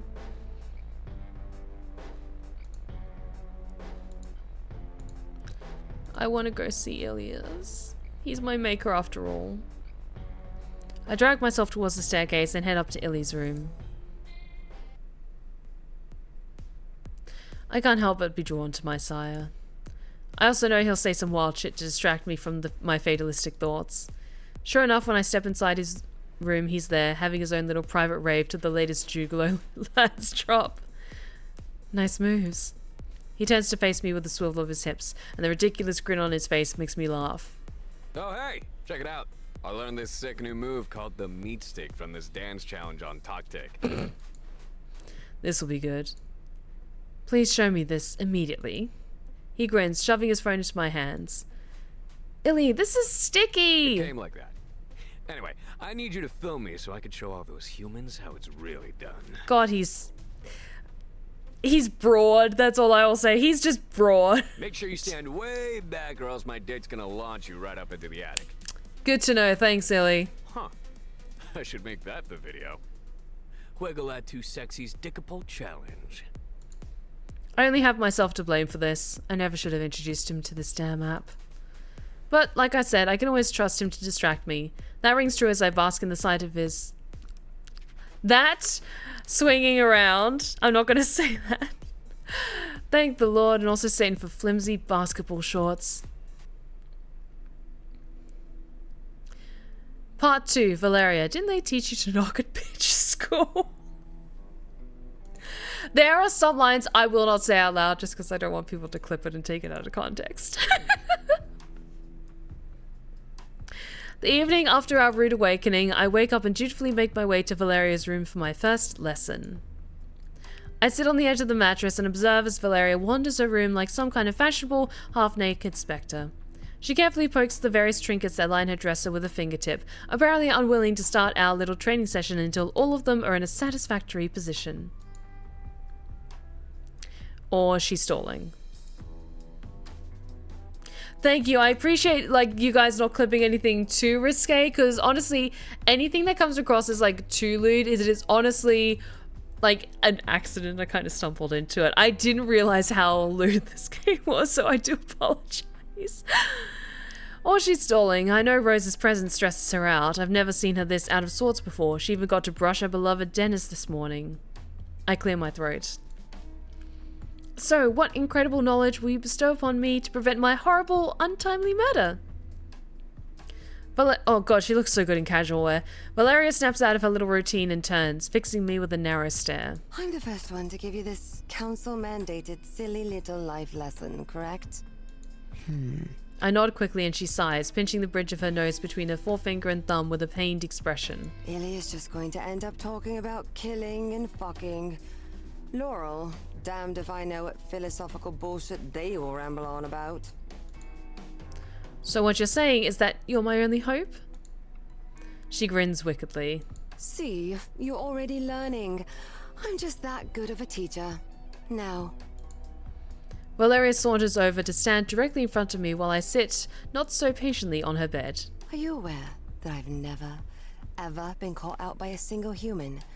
That I am the fucking master of subtlety and evasion? Before my brain has the chance to process what I'm doing, I laugh. Valeria sneers. I don't think she was joking. I make a point to sit a little straighter and offer her a polite smile, and her expression softens into something a little less violent, but definitely still suspicious. As I was saying... She sighs loudly, woefully. I'm really the only one in this house who has managed to fool people into thinking I'm a perfectly normal human, despite my frankly outrageous inhuman beauty and inimitable charisma. Agreed. Things that humans certainly do not possess. I nod furiously. As vampires, we're susceptible to, let's say, slipping up every now and again. We are servants to our baser primal instincts, after all. Accidents happen. But not for you. She hums, pleased, and reaches out to give me an affectionate tap at the end of my nose. Ooh, what a clever little kitten. As someone who lived among literal gods of our kind, like Lord Dracula himself, I have a unique advantage when it comes to the art of being the perfect vampire. So you've never really been caught out? Not once? Thinking about a penchant for dramatics, I'm finding this incredibly hard to believe. Well, I have, but I immediately killed them, so it's not like there's any trace of it. Plausible deniability. Exactly, it's not illegal if they never find the body. Right. So that's the answer then? Doesn't matter if you get caught, just make sure you kill them if you do? Valeria claps, letting out a pleased squeal. Oof, I'm so good at this. As much as I'd love to be the only lesson I need to take in, I know I need a little more help. Especially if whatever test Rose is cooking up for me includes real living, breathing humans. Something about the way she seemed to instantly dislike me tells me she isn't going to make this easy. I have to at least try and get these three to impart some of their wisdom on me. They've all made it this far. Somehow. Maybe it's divine retribution, like the universe is amused by the three of them wreaking havoc across the earth. Valeria's attention has already started to waver. She's wandered over to her vanity during my little internal monologue and is eyeing her jewelry box. If I don't act quickly, she could be distracted for a while. She's like a magpie when presented with something shiny. Val, do you think you could maybe elaborate a little on the whole how to act like a regular human person when you're very much not one? She scrunches up her pretty face. I mean, weren't you literally just a normal human a few months ago? Why do you need me to give you hot tips when I've been as dead as a doornail for a few centuries? She has a point. Then I realize we're approaching this the wrong way. I need to know how to be a vampire. Frankly, they've all done a shit job at easing me into undead life. I think I might be a little bit spoiled. They seem to almost enjoy caring for me, despite the fact they've never dared to admit it. I think that maybe I gave them a new sense of purpose after centuries of not really having anything to focus on outside of fucking and killing. And causing a lot of property damage. I think you need to teach me how to be an upstanding member of vampire society rather than how to act human. And who to better to teach me that than the most experienced vampire I know? Her head whips around faster than the speed of light. I got her, hook, line, and sinker. I'm sure you have so many amazing stories to tell me that could serve as great life lessons. Oh. You know what? You're right. I do. So many. She stands, her hips swaying with a little bit of extra oomph as she stalks towards me and prods me in the sternum. Buckle up, baby fangs. I'm going to make sure no one has ever vampired the way you're going to vampire when I'm done with you. Is that a promise? Save. I'm ready. Vampire me up. I'm so ready. Let's vampire me up. Valeria taps her finger against her chin, seemingly deep in thought. If I know one thing about that psycho bitch, she's not going to make this easy on us. She'll put you in the worst possible situation to test your limits. Like what, exactly? I don't know. Lock you in a room with a horde of delicious, bleeding humans on the brink of death and tell you to keep your fangs to yourself? That's weirdly specific. She shrugs and stares me down. Do you think you could control yourself? I only need to think about it for a second. Ooh, this could bite me in the ass later, literally.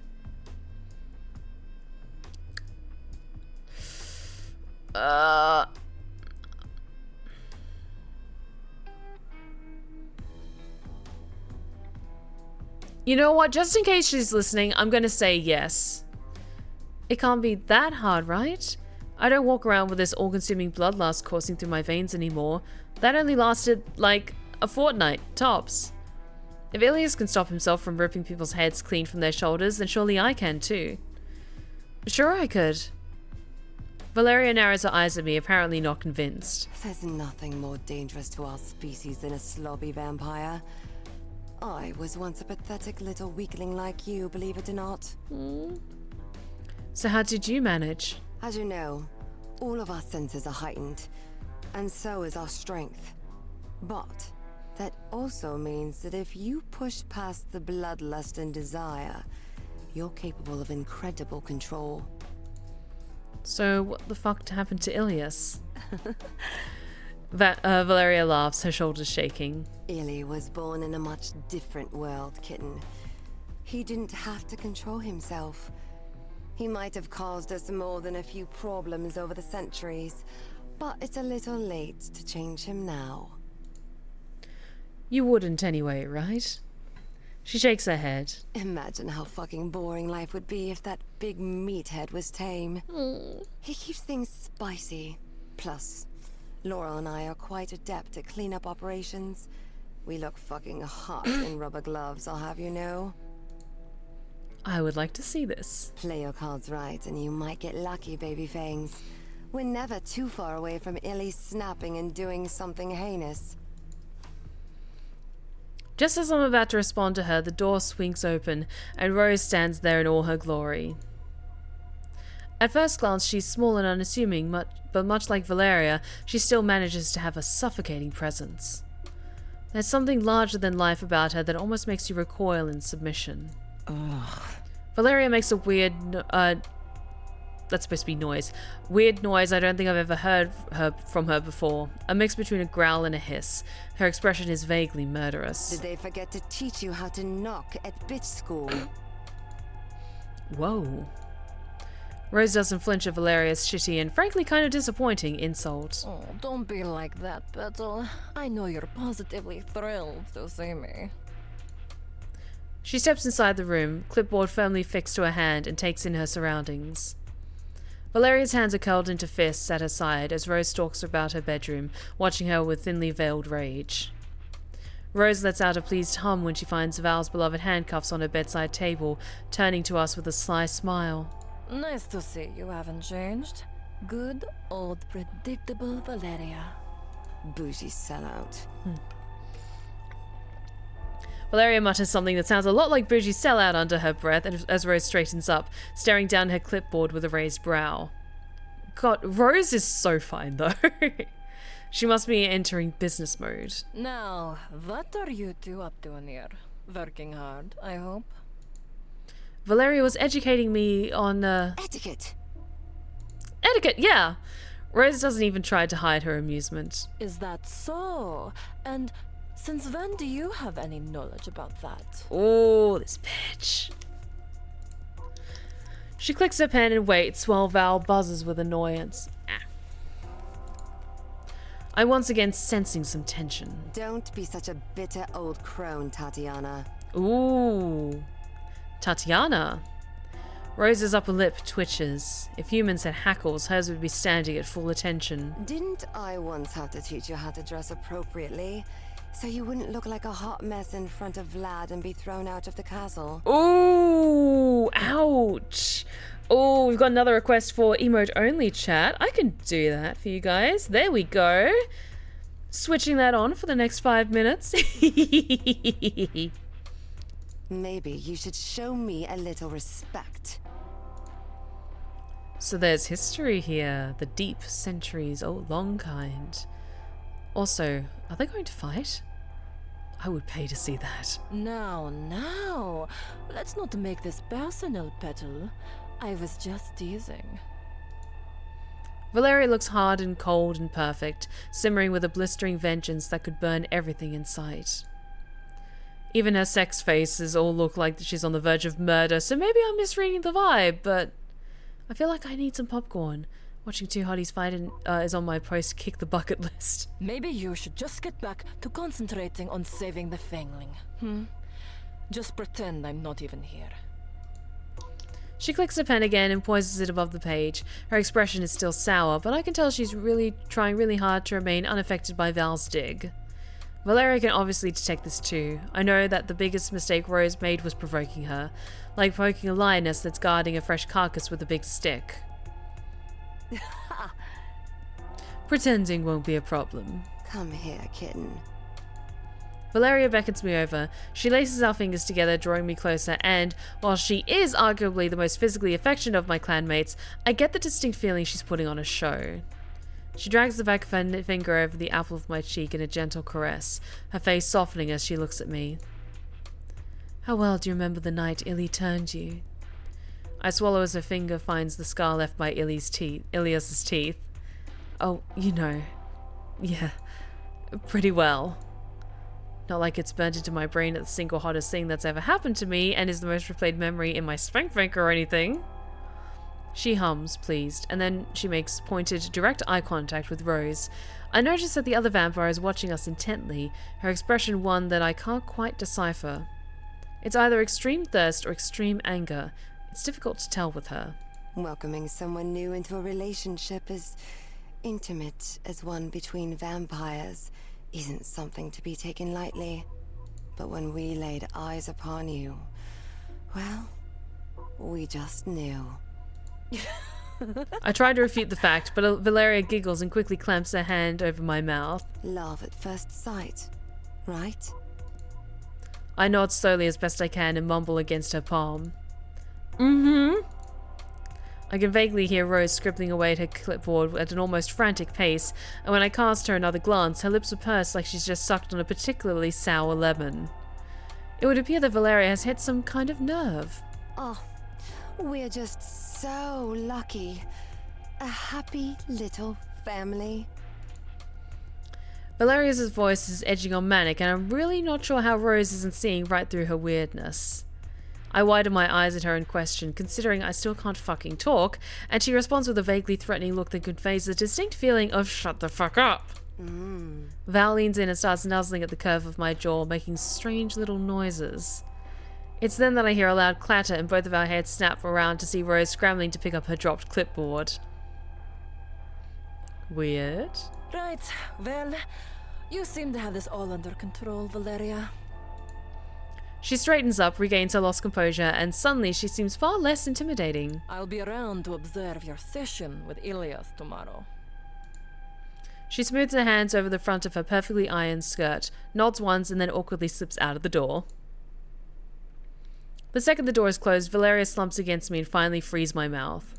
Oh, thank fuck. I was worried she'd never leave. Her left eye twitches quite intensely. So... that happened. Don't look at me like that, kitten. I did what I had to do. Love at first sight, right? Ugh. I playfully reach for her, making kissy noises. She groans and swats me away, her face scrunched up into an adorable little pout. Piss off and die. Oh, I love you too. Funny, I remember it differently. More like wanting to tear Stephanie apart limb from limb at first sight. Mm-hmm. Technicalities. Have you never heard of taking creative liberties, kitten? A little embellishment never hurt anyone. What's your history with her anyway? Valeria shrugs, a little petulant. We fucked once. Is that it? I mean, you don't have to tell me, but she does seem like to be holding a whopper of a grudge, considering she's the one who says if I stay dead or die. She huffs pathetically, stomping her foot like she does when she's not getting her way. Then she pouts at me, her eyes all big and shiny, but I stare her down. Okay, fine. It was more like we fucked a few hundred times over centuries and across multiple continents. Hot. See, that wasn't so hard. She sighs, admitting defeat. Then she gets that look, the one where I know she's about to launch into one of her unending story spirals. You know, we actually had a pretty great orgy with Dracula and his wives once. A real puss fest. Vlad really knows how to pick his women, let me tell you. Hot. Rose went by Tatiana Barbanegra back then. Dreadful name, I know. Anyway, she was a hot mess. Quite tragic, really. She used to mix patterns and wear drop waists. Disgusting. I gasp, feigning outrage like I have a clue what the fuck that means. That was practically social suicide if you want to be accepted into the high society circles in Romania back then. And then this other time we did body shots off the Jersey Devil. Blood, of course. Hot. Oh yeah, that was definitely the detail I was curious about when you said that. She smiles and shakes her head, clearly having a grand time reminiscing. Oh, that guy knows how to party. He really gets around, you know. The wings help, obviously, but there's really a... Hot. 1 hour later. Okay, let's switch off emote only chat. That was awesome. Seeing you guys communicate via emotes only is always fun. Feel free to request that more often. So I said, get back here and finish what you started. So she did, and we had the most wonderful threesome in the woods. Nice. I thought Carmilla died in the end. She looks at me like I've grown another head. Though with all the cryptid fucking I've just learned that she's done in her life, I don't think an extra head or even multiple appendages would shock her. This isn't one of your silly little stories. Last I heard, she was definitely still alive. I think she lives in Queens. Right, okay. Oh my god, Logan! Hello, darling. Hello, Logan. How are you? I hope you're doing well. Been lurking, but I'm gonna take a nap. Happy early birthday, Stephanie. Thank you for a great stream. I have your birthday in my calendar, so I'll bother you then too. Thank you so much, darling. I love you, Logan. Thank you so much for dropping by. I hope you enjoyed the spicy vampire shenanigans. This is a lot spicier than I remember, but I hope you enjoyed it. Oh, but you take care. Sleep well, darling. I'll talk to you soon. Yeah. Okay, hang on. I missed that one. So basically you and Rose meet up once or twice a century and have depraved sex with a host of different notable historical figures and or cryptids. So why is she so pissed at you? It sounds like to me that you had a great time. You might not know this because I'm quite a humble person, but I am quite fond of being lavished with praise. All my love, and oh I did, which is why I wasn't commenting. Oh, I'm so glad you had such a good time, but you take care. We'll talk to you soon. Oh, thank you so much, Ada, here for the birthday wishes. It's very sweet. Thank you. And Daniel, welcome back. Good to see you. I bite my tongue. If this was an episode of The Office, I would be staring blankly into the lens of the camera right now. I definitely haven't noticed. You're very subtle about it, if true. Well, after our little summer-long fuck fling in Venice back in the 60s, she turns up with my name tattooed on her thigh. Unless you've discussed that with your partner in advance, no, never, ever, ever fucking do that. Whether it's like their initials or something that is directly tied to them, never get anything to do with your partner tattooed on your body unless they've fully consented to it and like everyone on board is comfortable with it. It's a big yikes. She told me that she was ready to commit to that bomb Valeria pussy for eternity. Oh, not good. The added flair of air quotes at the end there adds a super effective layer to her storytelling. She sighs woefully. It's true that once you've had a taste of Valeria, there's no going back. Poor darling was totally smitten. I'm used to breaking hearts, but I've never known anyone to be quite so pathetic about it. I really despise desperation. It's why I love Laurel and Illy so much. They don't chat any of that sentimental shit. So you left her? Valeria scoffs like she's both outraged that I had the audacity to ask and all too aware that she did a kind of shitty thing. Yeah, and what about it? I mean, you could have let her down gently maybe? I would also be devastated if you blew me off. She looks mad. Because you're so perfect and I think I would rather die again than navigate this unlife without you. Like, I totally understand the Trojan War now.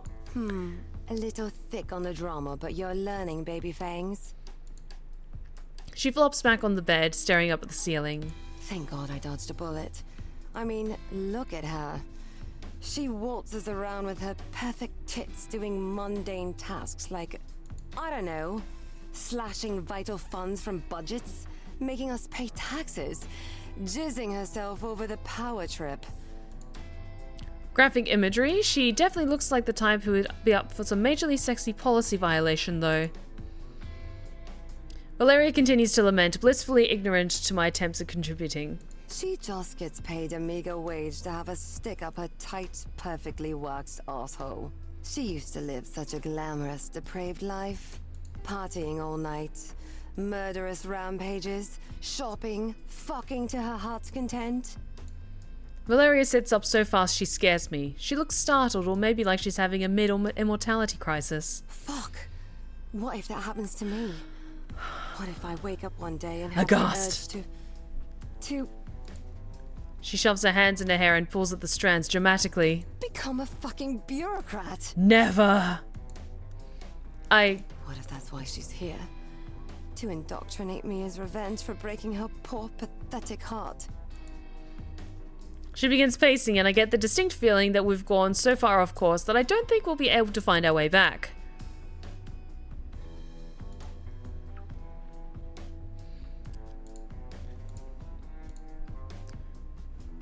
I'm not going to feed into her paranoia. She's literally here to murder me. I'm pretty sure she's actually here to ensure my murder. Remember that whole situation? If we could maybe get back on track with trying to prevent that? Please? Valeria stops in her tracks and casts me a pitiful glance. You're right. Val, please. Wait, really? I'm pretty sure that's the first time I've heard Valeria say those words. To anyone. Ever. I almost feel like I should retrieve Laurel and Ilyas to immortalize this moment. It's unlikely to happen again. Valeria gets close to me and tenderly cups my face in her hands. I try not to be tense, but historically she is a particularly volatile woman. I don't want you to die. That's nice. Thanks, Val. She smiles sweetly, and something in my chest flutters as her thumbs brush over the apples of my cheeks. You're welcome. I mean, who else would do the dishes when Illy lets them pile up, or feed Dennis when I can't be bothered? Oh, so that's why you want to keep me around. Thanks. Ah, well. You three could, but... Shh, shh, shh, shh. She covers my mouth with a firm finger, shaking her head, her sweet smile turning almost eerily patronizing. No. Then she's pinching my cheeks hard enough that it would hurt really, really badly if I wasn't indestructible, but it still twinges. What did we do to deserve you?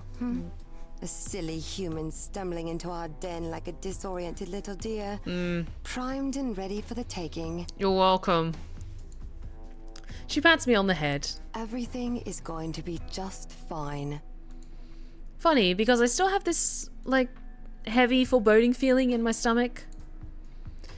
And my organs don't even function anymore. I roll my tummy for dramatic effect. Is it a vampire thing? Hunger? Am I horny? No. What is it? Valeria hums, tapping a finger against her chin like she's deep in thought, when she definitely isn't. Then she grins, raising that same finger in the air like she just had a eureka moment. Those deadly pearly whites glisten threateningly in the low light of the room. Oh, dread! I sigh. Yeah, that'll be it. Yay! Oh boy. Okay, so that is day 1 of vampire classes down, and I'm not dead, so that's good. Hungry. Yeah, that's probably the right feeling. Another day, another lesson. After Valeria's insightful but wholly useless training session yesterday, it's time for part 2 of my Vampirism for Dummies crash course. When I get to Ilyas' room, he closes the door behind us without nearly taking it off the hinges. For once. Something's definitely up with him. He looks at me with a frown, his handsome face marked by an expression that seems to suggest he's burdened with thoughts far too complex for that brain of his. Ilyas is normally so cheerful, it's shocking to see him like this. What's wrong, Illy? Illy bares his teeth, angry. That damn council! A bunch of egghead nerds telling us what to do? Like we're not superior fucking beings! Thank you for the hydro check, Storykeeper, much appreciated. Those guys became vampires, same as us, and instead of sucking blood and fucking forever, they decided to make a club where they tell other, cooler, hotter, smarter, more muscular vampires what to do!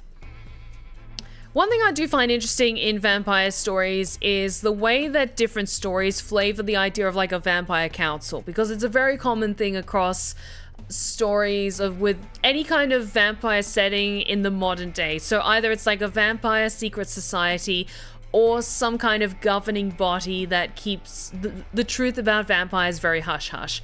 Most often it's like usually like a series of council members that kind of oversee like vampire activity in a select like country or city, and then it's entirely like flavoring depending on what the author wants to do. You can either make them very bureaucratic and almost Fae-like in how like particular they get about the contracts, or they can be more, I don't know, relaxed, and it's more like just don't make too many of the rest of us, don't go around screaming that you're a vampire, and we'll have like a set of guidelines that seem relatively fair, but essentially just don't fuck around and you won't find out kind of vibe.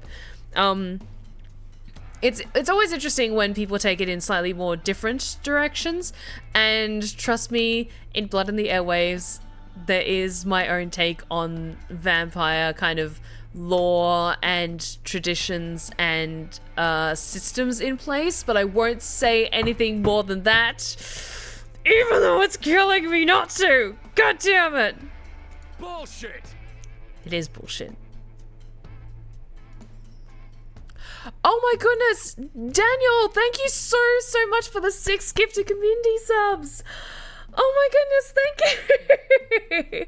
Thank you so much, Daniel. I really appreciate it. This is a wonderful birthday present. Thank you so much. Alright. Focus up, Ilya. Oh, one of the gifted subs went to Blair Bears. Yes, that's awesome. Thank you so much, Daniel. Hey, I get that you're pissed off, but my life is on the line here. Could you focus, please? Yeah. Ilyas pounced at my gentle reprimand. There really is nothing but a soft caramel core at the center of this massive murdered man. I get that. My huge complicated brain can know more than one thing at once, you know. Oh, you're too kind, Daniel. Thank you so much for the kind birthday gift. Thank you. I know it. Let's get down to business, though, okay? This is important. Ilya nods, seemingly back on track. His words about the egghead nerds are still sticking with me, his anger level specifically. So anyway, why is it all bullshit exactly? This council stuff really bothers you, huh, buddy? What? What do you mean, why? Let's just unpack that. What's bullshit about this situation? Let's unpack that. You sound like Laurel. But we love Laurel. Yeah, we do, but that's Laurel shit. Don't do that. I just meant, like, let's think about why this bothers you. I didn't become a vampire to think. Didn't you tell me you didn't even have a choice? Exactly. My muscles got me here, and they're gonna get me out of this. He begins flexing furiously, as though that would help in some way. When nothing happens, he looks at me expectantly.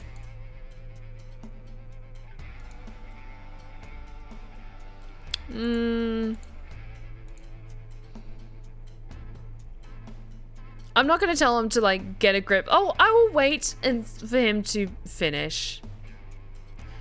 Although a little bit of firmness was probably quite good. But Sean, thank you so much for the 95 bits. Some bits to cheer you on, Steph. Thank you so much, Sean, for the kind gift. Thank you. I knew I recognized Ilya's voice from somewhere. God's fucking Danijel. Is he in Genshin as well? Okay, I will gently nudge him. Come on, get a grip. Get a grip, Ilyas. We're talking about my unlife here. Ilyas stops, frowning with a very real hurt on his face. Hey, I do have a grip. It's strong as hell. I know it is, baby. Oh my god, he's Scion. No way. Oh, that's awesome. He grasps my shoulders quite suddenly in his crushing grip. If I weren't a vampire with my own super strength, this would hurt really bad. I'm gonna get you out of this shit. Don't panic. I'm panicking a little. Okay, the no cursing point redemption from Sean. Okay, I will do my best. I will blurb all the squares that I have to say. But the other characters can curse. It's going to be okay. I know! We've got this! Okay. Thanks, Ilyas. No problem. Yay. We stand eye to almost eye as Ilyas looms over me. An intense energy radiates from him as he squeezes my shoulders in what I assume is his attempt to calm me. After a few moments, he finally releases me, cracking his knuckles and flexing his arms idly. All right, since we got you all calmed down now, guess we better get to work or whatever. Ugh. He's also smoked cheese cookie and Cookie Run Kingdom. Oh my goodness. Oh, that's such a talented voice actor. What did you and Val do when you were with her? She taught me vampire etiquette. Etiquette? Ilyas frowns. Yeah, etiquette. You know, the rules of being a vampire? Like blending in, not getting caught by humans, how to be an upstanding member of vampire society. Well, she kind of did. Ilyas' face twists into an expression not unlike one you might see if you just invited him to play a rousing game of chess. So, all the boring shit you don't need to bother with. Right, okay. I'm gonna talk to you about the best part of being a vampire. Outside of being hot, living forever, and being good at murder. He pauses for dramatic effect. Murder. You kind of said that, buddy, but I like the energy. I feel like that's kind of covered by being good at murder. And here's the thing. It doesn't just feel good. Getting away with it is easy as hell. It is? He gives me a devious grin, tapping his temple as he does, and I know he's about to say something that is the exact opposite of what his expression suggests. Human bodies disappear all by themselves when killed by a vampire, as long as you kill them well before sunrise. Oh! Interesting. He's genuinely in like so much. He has a really good voice for a wide variety of characters. He's a very talented voice actor. I'm sorry, what? Nobody ever talks about it because they don't want the secret to get out. But it's an emergency, so I'm going to tell you now. Ilyas, I used to be a human until just recently, remember? And I've watched some more true crime documentaries than you can even imagine. That is 100% not true, not even a little bit. Ilyas shakes his head with a pitying sort of expression on his face. Oh, sweetie. So innocent. So naive. This is probably so shocking to you to hear, but it's true. Have I lost my mind? What the heck is he even talking about? He's so certain I'm almost starting to second guess some extremely basic facts. Look, you want me to show you? 'Cause we can just go outside right now. I mean, yeah, actually, there's no effing way. Ilyas shrugs, opening the door and picking me up, slinging me over his shoulder.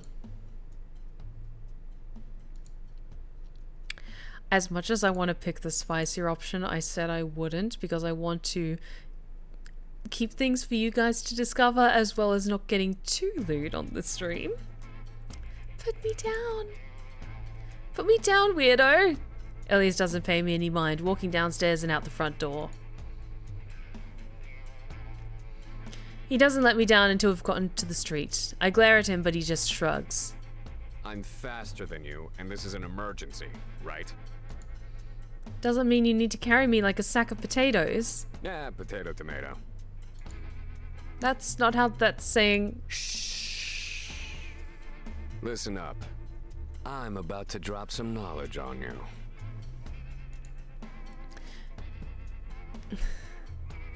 Oh no, Sam, I think that's correct. I think he doesn't realize that the other two have been cleaning up his messes for him. And he just thinks that the bodies just go away. Oh, honey. Oh, no. Ilyas sniffs the air, inhaling deeply and exhaling with a sort of growl. You smell that? There's a delivery boy somewhere around here. Please keep talking like that, it's very hot. I sniff the air, but unfortunately while becoming a vampire has sharpened my senses, I can't quite compare to Ilyas, especially not on a drizzly night like this. Oh yeah, totally, it smells like real delivery out here tonight. Totally smelling that. He's just down the street that way.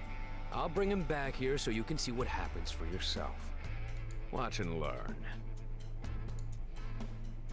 I watch as Ilyas goes tearing butt down the street because I'm still on the no cursing redemption. We don't get out nearly as much as we should, or shouldn't. Should vampires get out? So it's been a while since I've seen him do this. It's always a terrifying sight to watch him work, even as a vampire. Some horrified screams and particularly grisly sounds later, Ilyas returns covered in blood with a mostly intact fresh corpse. Rest in pieces, delivery boy. Okay, so like, Hot. I was totally gonna save you some, but my hunter instincts took over, and this guy's about as dry as Val's pussy in a Valley Mart. Cool. You're really getting colorful with your imagery, Illy. Look at you. I know. It's all that fucking fan fiction you keep reading to me before bed. Good to know.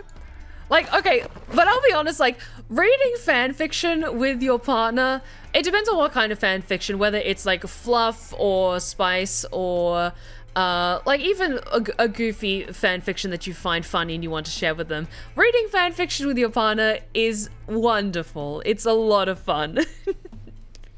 Ilyas grabs the end of his tank and wipes himself down before depositing the remains of the once delivery boy in the front yard.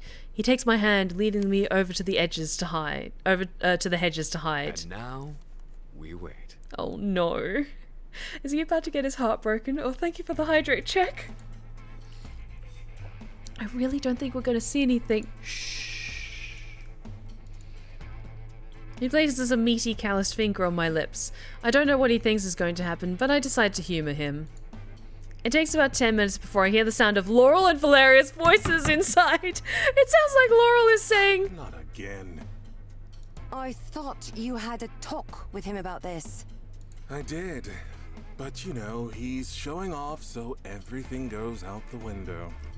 Get the gloves then, for fuck's sake. Ilyas giggles next to me.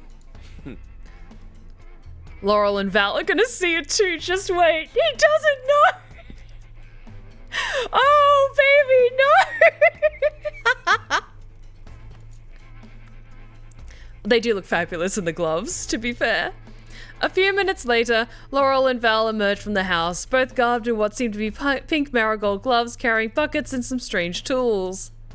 Val huffs and slings the body around her neck like a fur stole and takes it around the back of the house while Laurel gets to work cleaning the area of any gore.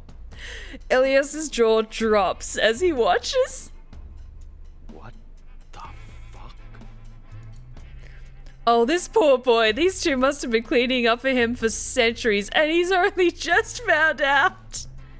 Illy, I'm sorry. This must be a shock to you. Laurel and Valeria are sabotaging me? Oh, God. Baby, no! Huh? There's no other explanation. They're haters. I knew it all along. This is like peak himbo energy. I love this. Valeria looks right at Ilyas as she walks into the house, acknowledging his obvious presence for the first time with a roll of her eyes. Illy, darling, this is all very cute. But do you mind getting a move on and bestowing baby fangs with your great knowledge before Miss Dickhead cuts the kitten's little head off? I've got so much to go over myself and time's running short. No more field trips, okay? Ilyas watches his housemates / partners walk into the house, his jaw still dropped. Oh, okay. No, I'm going to be a little bit mean and say, like, welcome to the real world, because, like, my life is at stake and I need him to help me. They've been babying you way too long. Welcome to the real world. Welcome to the real world? Psh, I've been killing for millenniums. I think it's millennia. I think you're millennia. Ilyas walks back inside with an air of a child whose balls have just been lost over the neighbor's fence. I just hope he shakes this funk sooner rather than later. We've been at this for some time and I haven't actually learned anything useful yet. This can't be good. Ilyas heaves a sigh, contemplating the nudes on the wall like they might contain the secrets of the universe. I ought to ask him something to see if I can get him back on track. Hey, Ilyas? A knock at the door jolts us both. No one in this house has ever had the courtesy to knock. What do you want? We're trading. I'm coming in. It's not a question or even a warning. The door swings open and in walks Rose, current thorn in our side and massive fucking... Yes, it's past 10 minutes. Yes, I'm allowed to swear again. Okay. I was so good. And 10 minutes have passed and now I can curse again. Goody. Current thorn in our side and massive fucking distraction.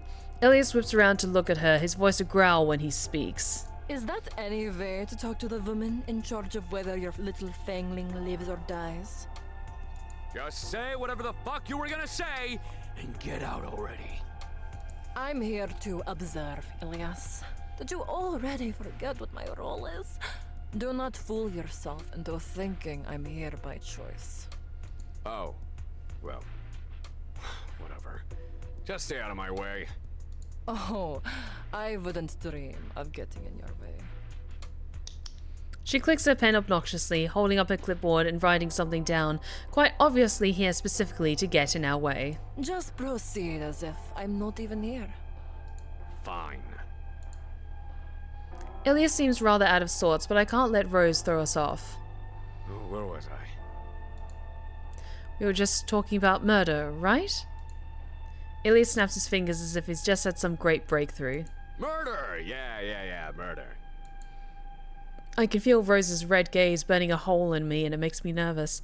I better make sure he doesn't bring up the literal murder he just committed. Since we've already discussed corpse disposal in great detail, maybe we should talk about something else? Okay, yeah, nice.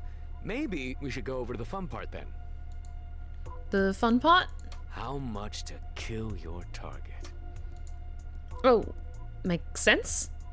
I chance a glance at Rose, who's busy writing something down on that damn clipboard. Now, a badass stone-cold killer like me is capable of all kinds of killing. But just because you can, doesn't mean you should. Wow, I'm shocked. Is Ilyas talking about restraint? A quality that I've literally never seen him display? Well, I guess he did show a lot of restraint when he turned me, but he liked me. I guess I can't say the same for his victims. Right. So, I'm gonna give you a little demonstration. Just need someone to practice on. He looks around the room, his gaze flitting back and forth between me and Rose. I want to suggest me. I'll suggest me. I won't suggest Rose because I don't want to get on her bad side. I blurt the words out so swiftly and loudly I almost startled myself. Me! Do it on me! Rose gives me a look that sends a chill down my spine, but I do my best not to think much of it. Ilyas walks up to me and places a hand on my shoulder as he speaks. Alright, so when you're feeding, it's real easy to get all horny for blood and just go at it anywhere. But that's rookie shit. Yeah, sure, if you bite a human anywhere, they'll bleed, but blood comes out of you faster in different places. Mm-hmm. Don't ask me why, but it does. And you know how fear and desire makes your blood taste better? It does. Well, where it comes from and how old it is changes that too. One thing I do love about vampires is that, yes, certain bodily chemicals will naturally make your blood taste different. Like, if you've got a ton of endorphins running through you, your blood is probably going to taste different if you're currently on a jog, and so you've got a lot of high energy, like happy chemicals running through your blood at the same time. Like, it makes sense that when vampires go out hunting, they target people like joggers, people who are out and about, people who are exercising, because their blood would naturally like kind of taste a lot better, I imagine, with all like the happy chemicals, as opposed to someone who's maybe sadder and feeling more like downtrodden. They're probably like not the best tasting wise. We all got our own tastes. Val likes different blood than me, and I like different blood than Laurel. We'll still figure your shit out. Most vampires go for the neck because it's a classic kill. Easy. He tilts my head to the side and I feel his fangs grazing my neck. It's hard to forget the night he turned me. Somehow I managed to dodge getting killed, only to end up having the best sex of my life and achieving my dream of becoming a vampire. I'm used to being around him now, and when he's this close to me, it's still hard to think. I'm not ready to say goodbye to him, nor Laurel or Valeria. I finally found where I belong. I have to see this through.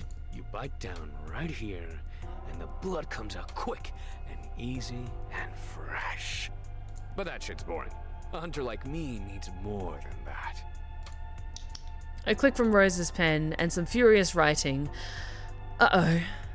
I don't exactly know the rules of vampiring, but I have a bad feeling Ilyas is about to range into dangerous territory. I should see if I can help him steer out of it. Now the real mess comes from here. Ilyas sinks down to his knees, grabs my knee in one meaty hand and turning it out. His fingertips stray up my thighs, not enough to be an obvious distraction in front of Rose, but just enough to fluster me. But there's no way she misses the cheeky wink he shoots me. It's gonna get real sexy in a second here. And I'm not fucking sorry.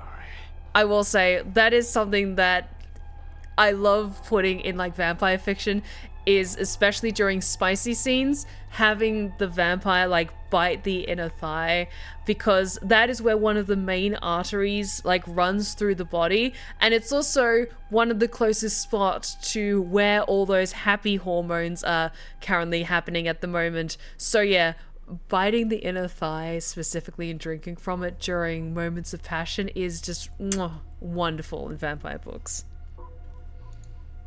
He draws a line down my thigh, leaving a trail of fire in his wake. He pokes a spot in the middle of my thigh. There's a little bit in here where if you bite, it can kill any human in a minute. He places his cheek on my thigh and I feel like I might combust. You tease your prey a little before they die, you get all that good horny seasoning in their blood. Tell them to tell you how fucking hot you are. Ooh, they love that shit. You get them to call you daddy before they go, and I guarantee you that blood will taste better than anything. Except for fear blood. Hot. I remember the last time I had a kill like that. Oh, fuck. I look over at Rose and I get the feeling she's torn between writing things down and enjoying Ilyas' thirst for murder. I clear my throat, loudly, and luckily it's enough to shake him from his fantasy. He lifts his head back off my thigh. I Anyway, like I said before, you bite them right here, and they'll be dead in a minute. I see Rose pursing her lips there in the background. If I have this right, Ilyas is supposed to be teaching me how to kill humans with minimal mess, and therefore minimal chance of getting caught. If it kills them in a minute, it must mean it'll make a huge mess. Exactly. And messy kills. Okay, save. Are a bad idea. I almost shout to make sure I'm heard over him. Are a very bad idea for a new vampire. Best left to the professionals who know how to hide their tracks, right, Ilyas? Ilyas frowns at me and I can see the gears turning in his brain. Rose waits expectantly with her pen, and I'm praying to whatever god might be listening at this moment that he understands. Yeah, totally all that shit you just said. He doesn't seem to get what I'm driving at, but I think I must seem so insistent that he's just going to humor me. Rose circles something on her paper and with another obnoxious click puts the pen down. I exhale, releasing all the tension I've been holding. I think I've heard enough. She gives us a searing glare, and despite being a vampire now, I have that familiar old feeling that I'm about to be someone's lunch. See you soon, Fangling. Rose saunters out of the room, clipboard ever at her hip. Ilyas exhales loudly when she leaves, finally getting back to his feet. Can I ask what the deal is with you and her? Duh. I already told you I heard you were the first time, and trust me, as the person who has to fix your computer every week, I already know exactly how you feel about moves. So what's your history with her? Did you guys date or something? Ilya purses his lips, thinking. We didn't, like, date. But she keeps showing up when I least expect it. It's like she knows when I'm alone and vulnerable. It's difficult to imagine this hulking murder beast vampire vulnerable in any way. What, like she takes advantage of you? That seems unlike you. It is unlike me. I'm a fucking monster!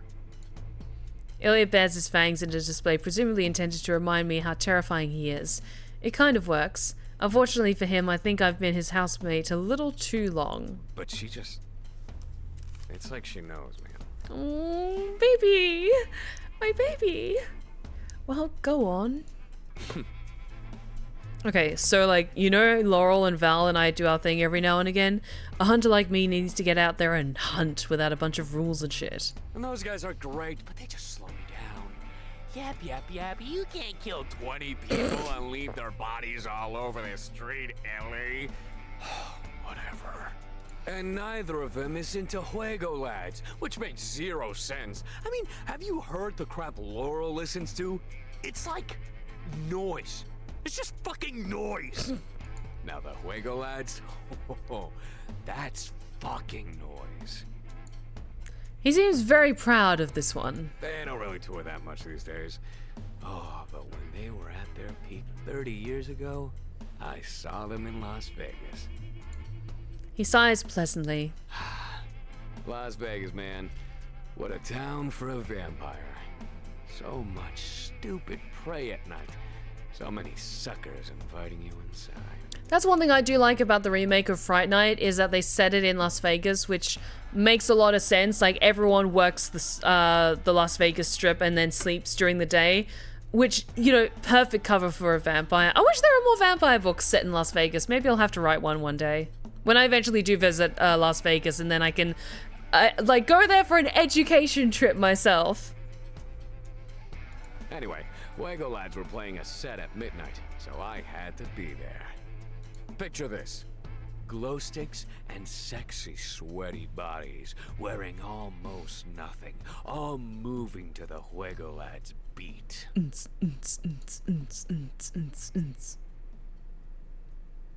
Oh,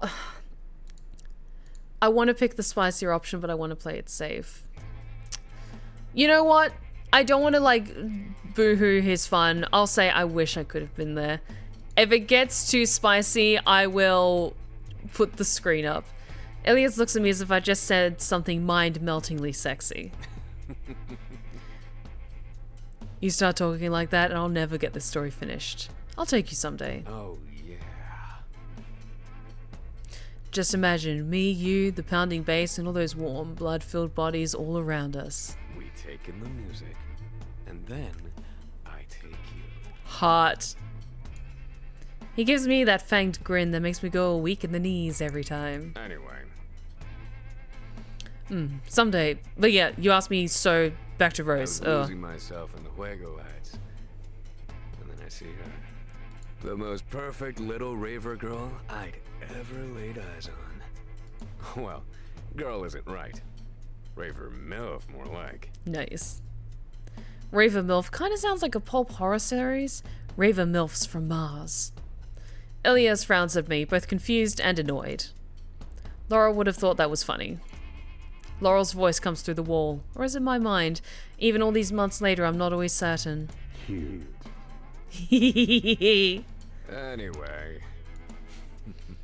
She just makes her way to me, slow and sexy, pushing people over with the kind of strength only someone like us could have. Yes. But I knew she was one of us before, even without all that. So many hearts beating so fast around us, but hers was still. She told me her name was Candy Rave.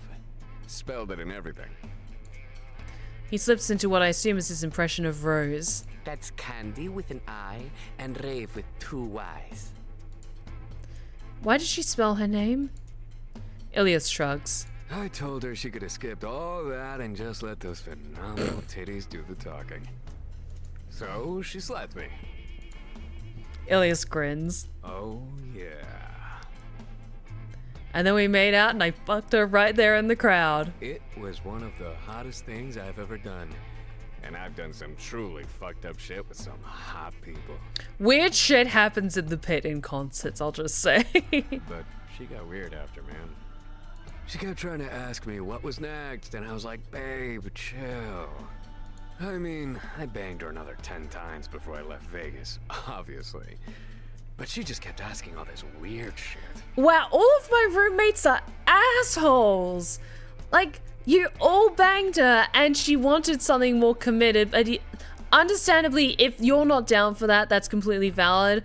But she's allowed to ask that. God damn. He frowns. Like stuff about if I had any partners. Was I sure I didn't have any partners? Where did I live? That kind of shit. Weren't you with Laurel and Valeria back then? Ilyas shrugs. I mean, yeah. But they know what happens at Juego, lads. Stays at Juego, lads. I don't give a shit if I fuck other people. I just didn't want to tell her. She was making it weird. Laurel and Val and I weren't really looking to add anyone new back then. You were kind of a fun surprise. We didn't really know shit was missing before we met you. Oh, is that why Rose is here? It's because she's jealous of us that we got to be the 4th in this quartet of sorts. Like, she wanted to be maybe the new person in this group, but no one else was down with it. And then I was the one that just happened to kind of stumble into this and was immediately, like, swarmed by these 3 vampires, like a kitten being, like, put into a playroom. But we ain't exactly falling all over ourselves to add anyone else into this whole sexy thing we have going on here. Candy Rave, or whatever she was calling herself back then, was hot as shit. But you gotta come with a little more than that if you want to be a part of all this. I mean, shit. Everyone in this house is hot. I'm the hottest, obviously. But Laurel and Val are too. It doesn't exactly make you special around here. What about me? Duh. But you weren't part of the gang back then. Did you say you saw her other times too? Hell yeah. Loads of times. Juego Lads was just the hottest. It's funny though. She's not even the only blonde MILF with a pussy hunter tattoo that I've banged. Damn! Oh, how many were there? There's always one at every concert I go to. Really? That's a very specific tattoo to get, I will say, but that's fine. Illy, are you sure that wasn't just her? Oh, no way. Yeah, different names. There was Candy Rave, Blood Hardcore, Milf Extravaganza, Bahonkarella Von Bobos. Sounding like it was all the same person. Do they all have Daddy and Crossed Out Valeria tattoos on their thighs? Ilyas brows furrows. Yes. Oh, Illy. Wild, huh? Valeria's a real hit with blonde MILFs. I don't have the heart to tell him Rose has definitely been a part of all of his concert experiences.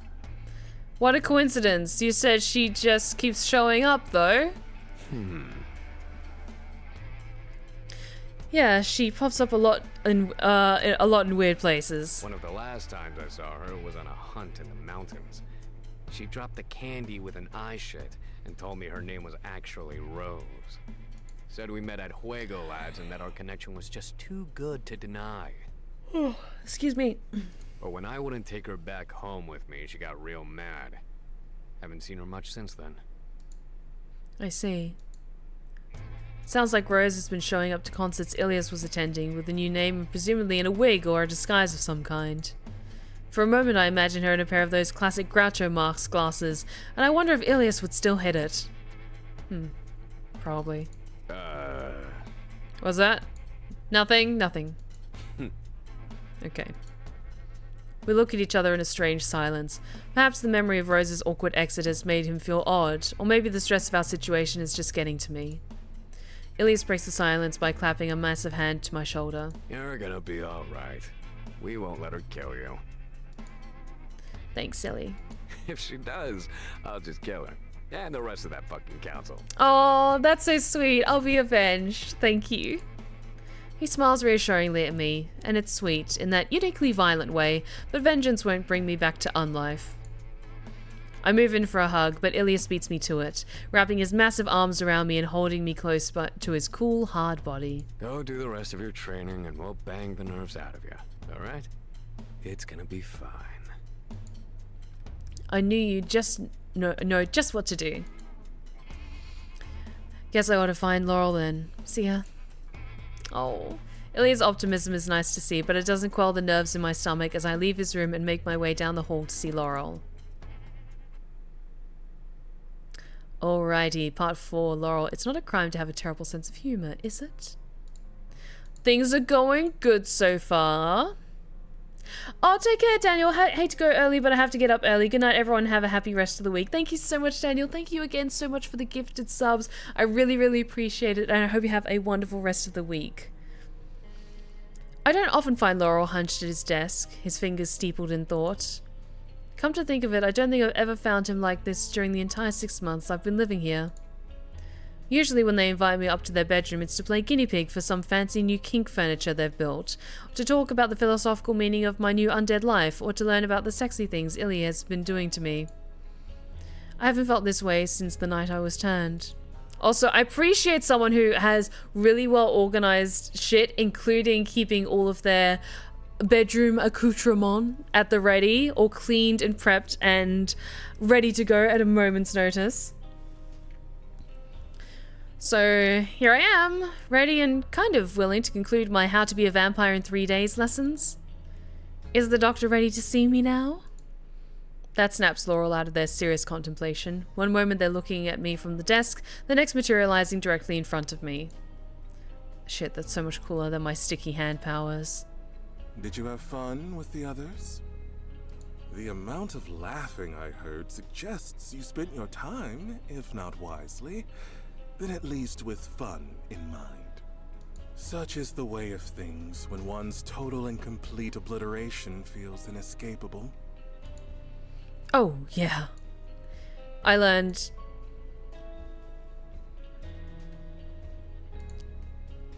Save.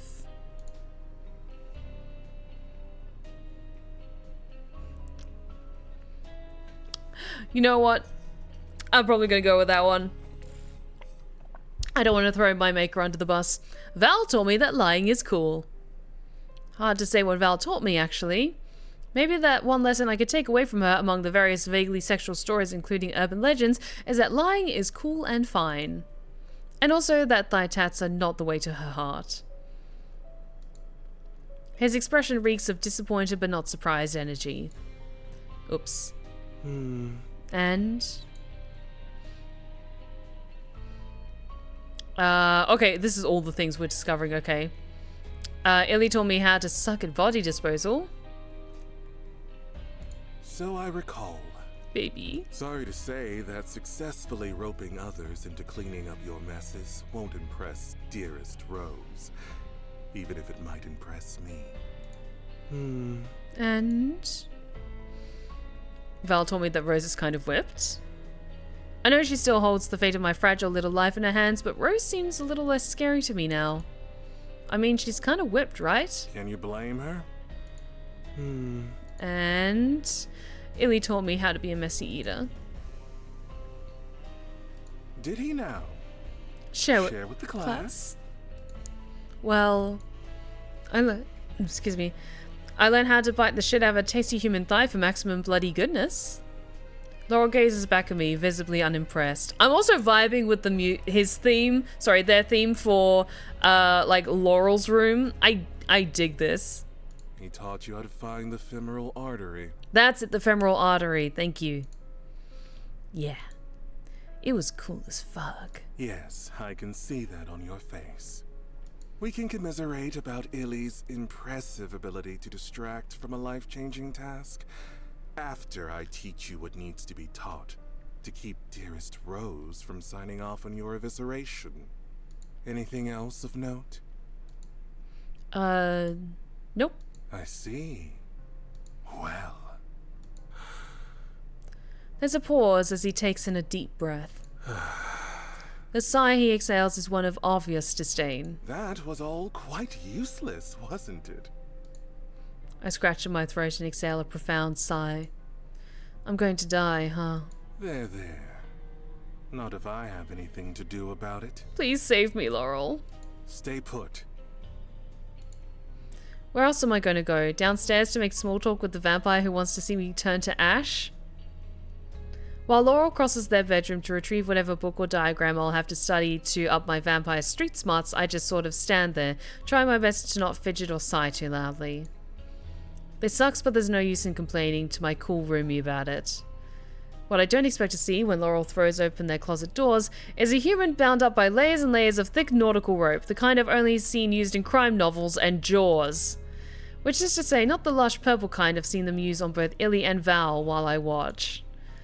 A stripe of grey duct tape slapped into place over his mouth keeps Laurel's victim totally silent as they lift their prize up from the hard wooden floor in a casual show of inhuman strength. Here we are.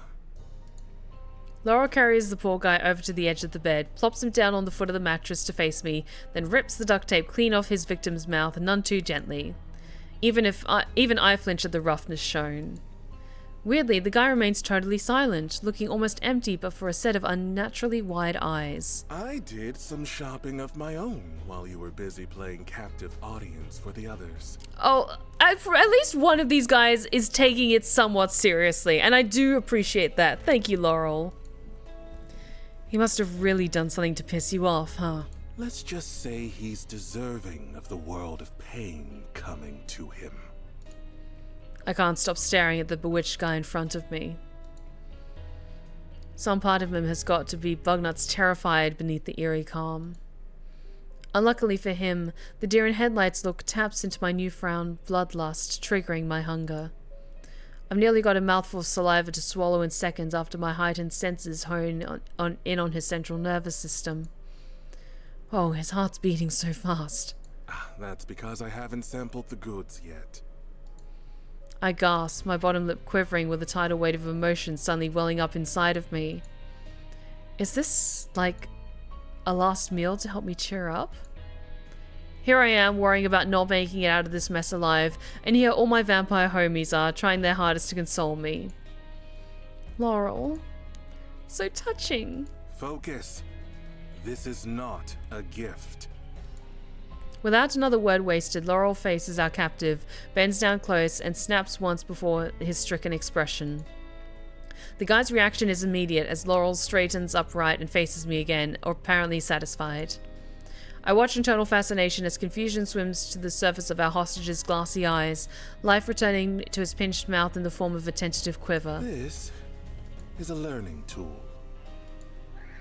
The sudden, explosively blood-curdling scream that desperately calls itself from the depths of our captive's throat makes me jump high enough to collide with the ceiling.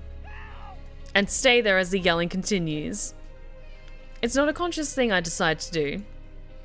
I'd love to be back on my feet rather than stuck staring down at the chaotic scene unfolding below, but the length of my spine and the backs of my splayed legs and arms have other ideas about how and where I should be right now. It's like my body suddenly decided to become a magnet drawn to the ceiling, and I'm helpless to reverse polarity this shit. Again. Calm down from there. I'm trying! Pure reflex is what got me up here, but I'm starting to understand that reflex alone won't get me out of this bind. I have to figure out how to control this. Great idea. Hard to wrap my head around how to do that with all the screaming for dear life happening at the moment. Laurel shrugs, unbothered. Then order him to be quiet. Okay. Hey, catch of the day. Pipe down. Laurel exhales a quiet sigh of exasperation, somehow able to remain elegantly composed amidst the screeching going on right next to him. You misunderstand me. Now don't tell him to be quiet. Order him. I can do that? What happened to our favorite little vampire expert? Have we let you slam one spiked blood cocktail too many?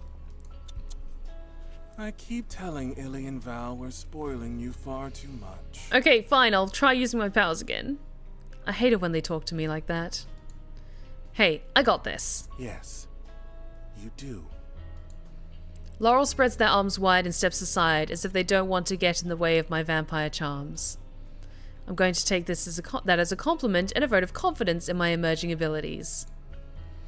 If there's anyone in this house capable of inflicting a scary amount of vampiric-friendly fire, it's probably Laurel. I may be able to read and influence minds to a complex degree, but your everyday basic temporary mind control's part of the vampire package deal.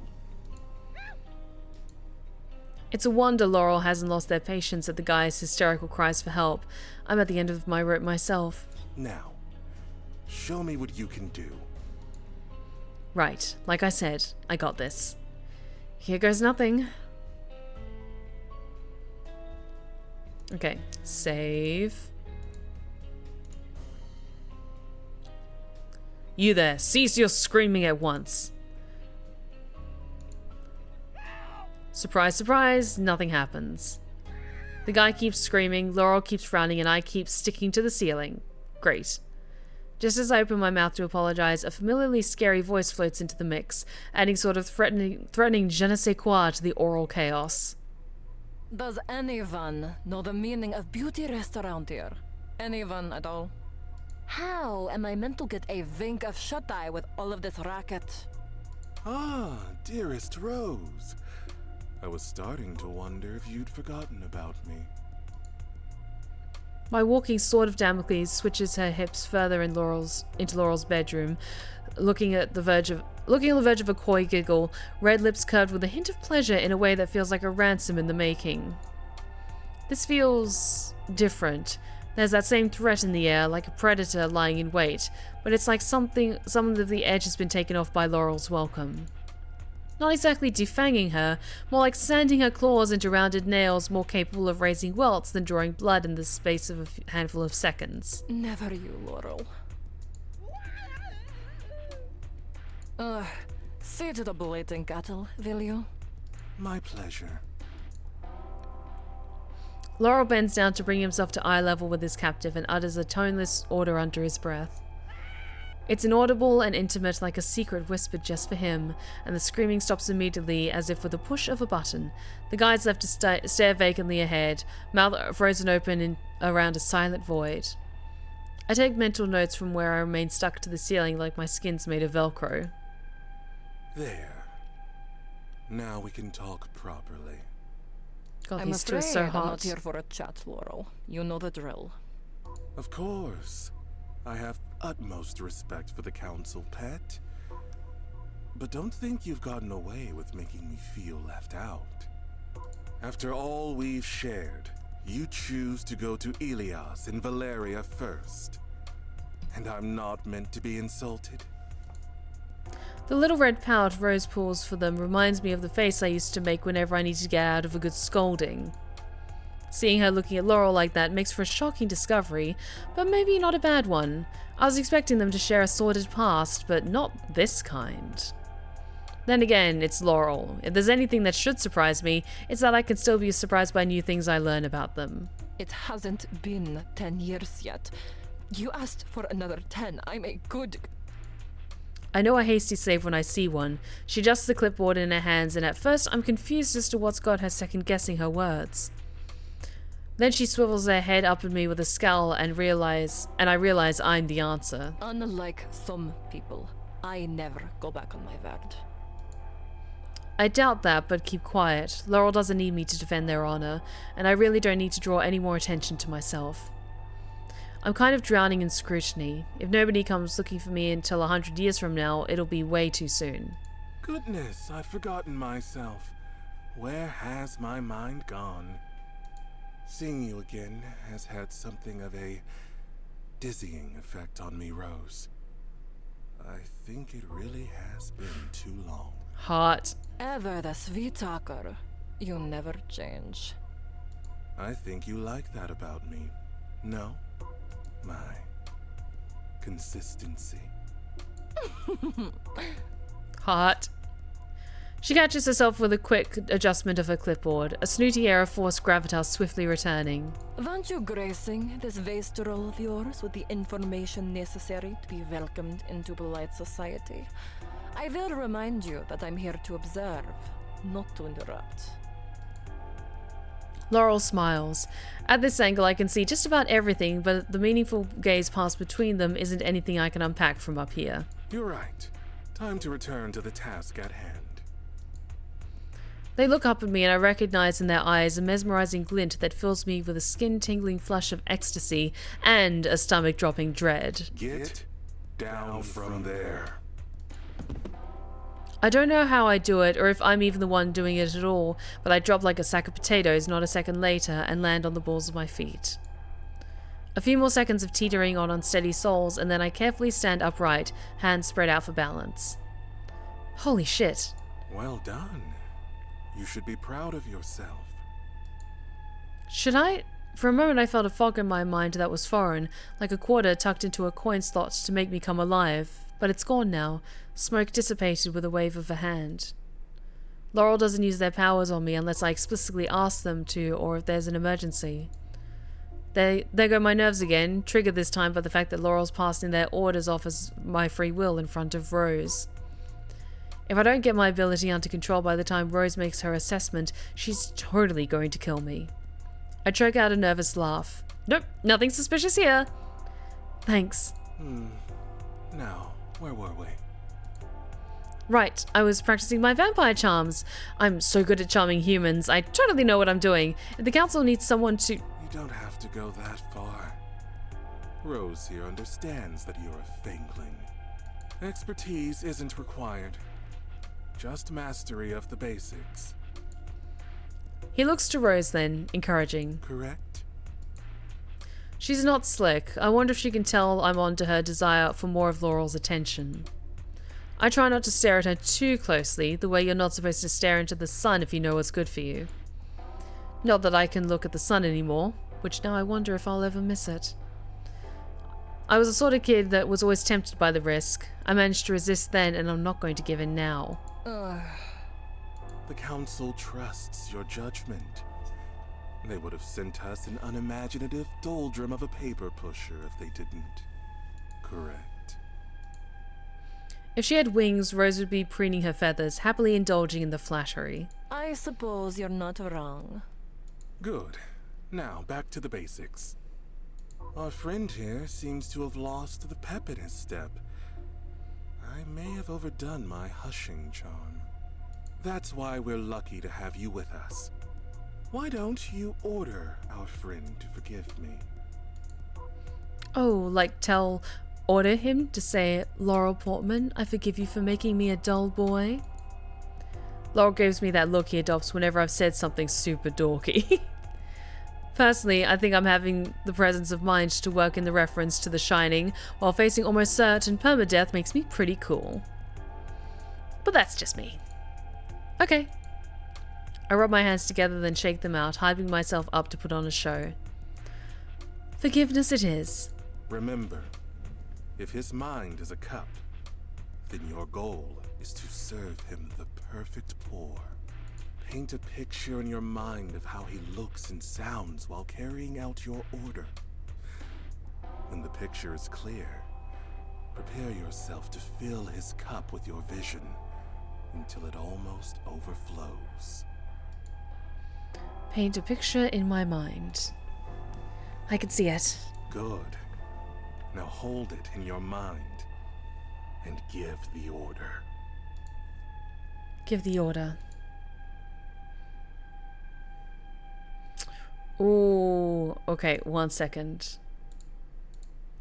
Does it show? I think it's this one with the underline and in bold. Oops. Hang on.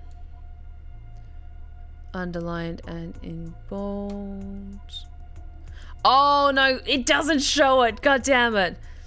But I think it was underlined and in bold. Okay, let's go with this one. Say you forgive Laurel Portman. Something odd happens after my stern, clear order fills the space between my target and me.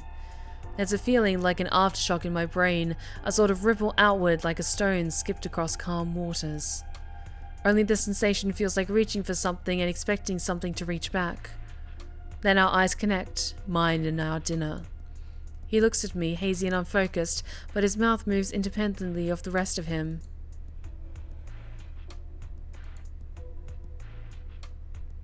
I forgive Laurel Portman.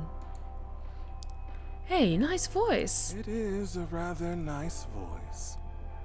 It's a dead man's voice. It's a good thing the guy's voice sounds nothing like mine. Should we clap, Rose? When a vampire does a good job, it's customary to reward them. Rose scoffs and smooths a pale hand under the fall of her blonde hair, shifting the heavy weight of it off one shoulder. The Fangling is hardly even a vampire to me, much less anyone worthy of my esteem. You'll receive no applause from me. But I'll receive it from Laurel, though. Suit yourself. Come here. Oh. I don't hesitate to bound right over to Laurel, looking pretty proud of myself. I never expect Laurel's affections at whatever they decide to dole them out to the three of us, but I don't pull away when they tilt my face up with a press of their finger beneath my chin. They gently press their lips to my forehead.